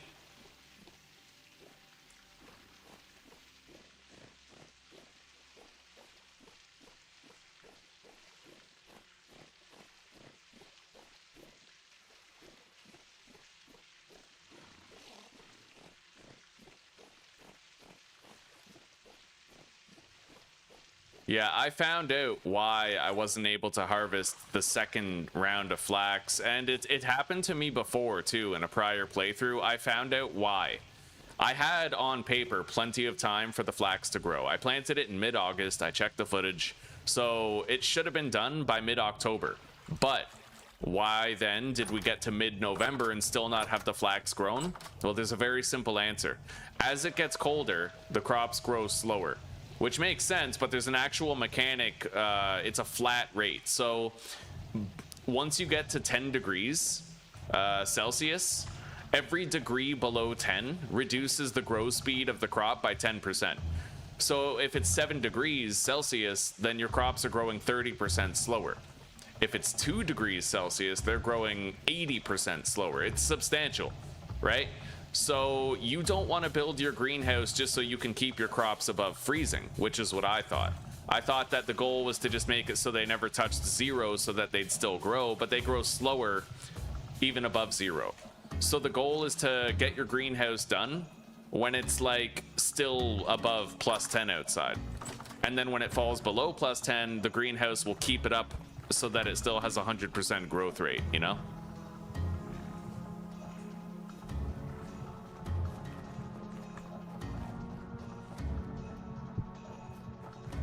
I mean, it makes sense now, but it took me a long time to finally understand that. Anyway, I watered the plants. Let's try to change the font size here.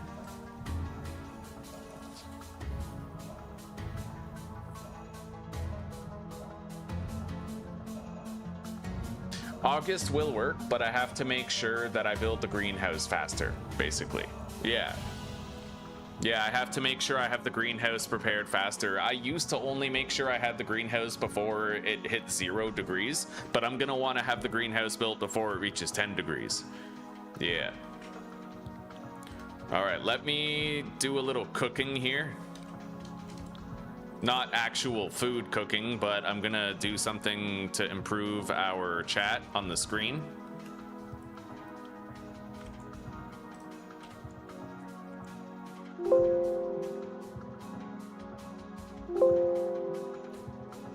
Where's the... Oh, okay. Up. So let's increase the font size and the line height to like 50 pixels. All throughout.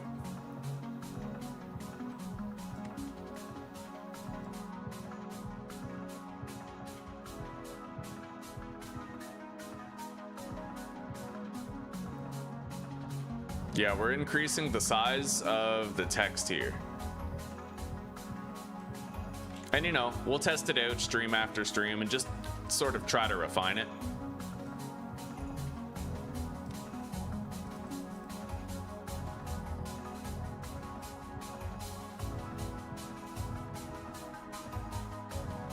All right, looks like that's it. We changed all the fonts.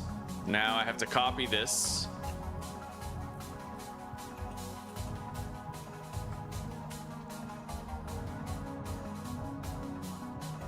And paste it here.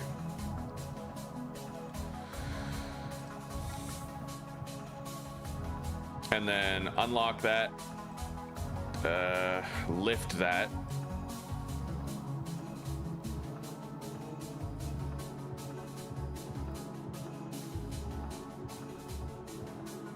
All right, so it kind of pops up, but the text is a little too big.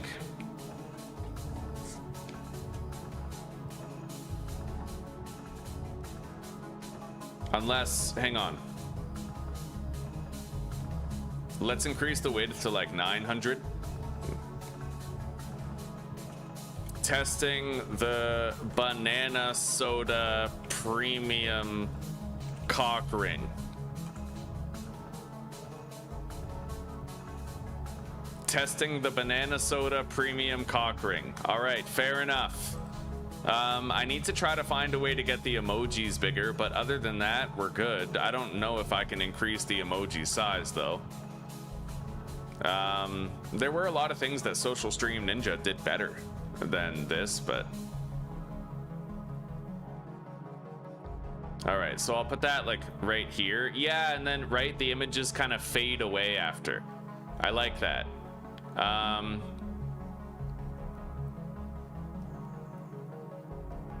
Now that we have that in a place where we like it, let's just take a look at this list and see if we can find anything about emotes.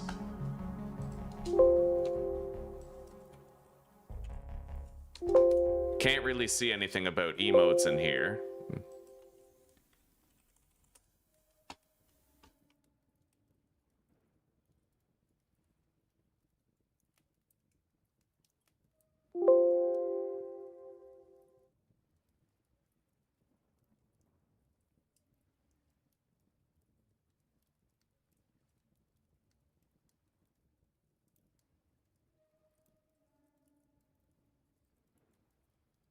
Yeah, the emotes are really tiny. I can make the text bigger, but I can't seem to change the emote size.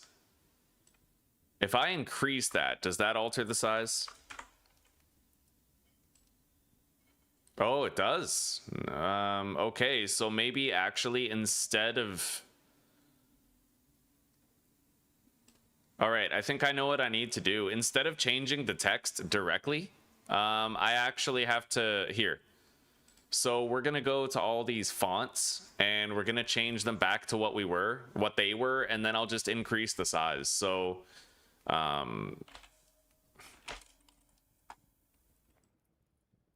yeah, so down here to the fonts, we're going to change those back to 30, and then I'll increase the size of it to increase, you know, because then it'll increase the emoji size as well.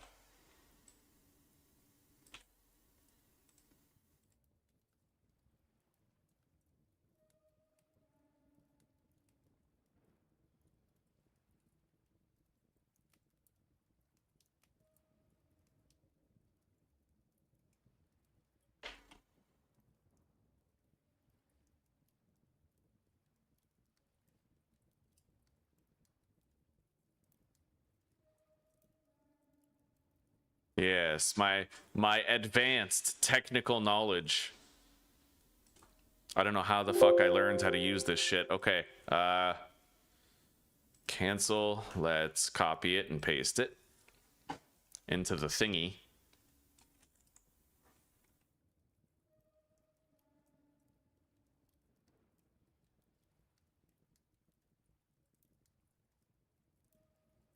All right, there we go. So I changed it.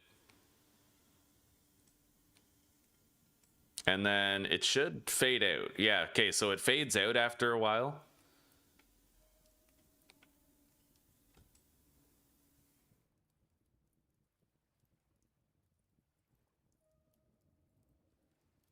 I'll shave this part down.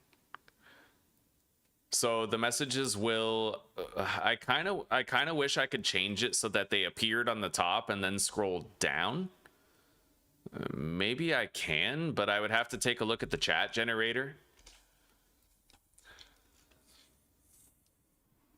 Hang on. Let me paste that in here and see if it updates it.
Yeah, I don't really know.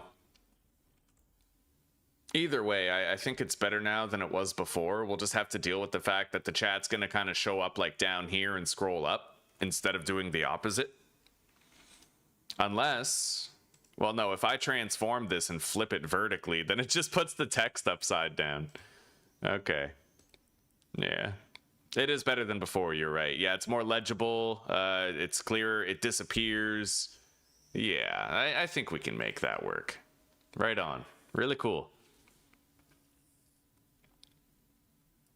And maybe over time, I can find a way to change this custom CSS to make it so it flows the other way. It's just right now, I don't really know how.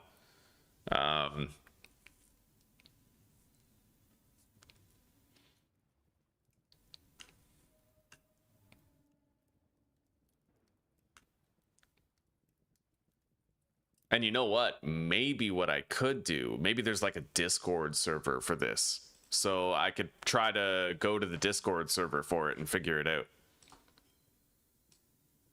All right, let's put it up there then. Yeah. Okay, guys. Well, I'm going to schedule the next stream. I'm going to transfer you right over, and we're going to get started with the next episode of Vintage Story here.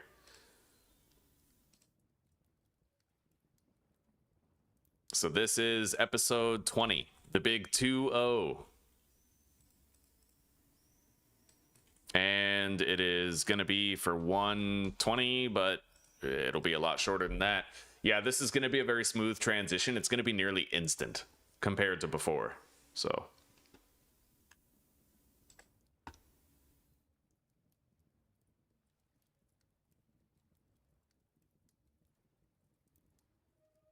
schedule the redirect.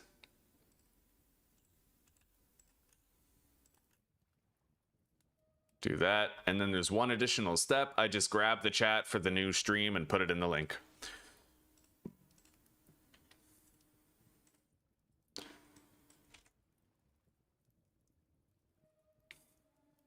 All right, guys. Well, hey, I'll see you in 2 seconds in the next episode.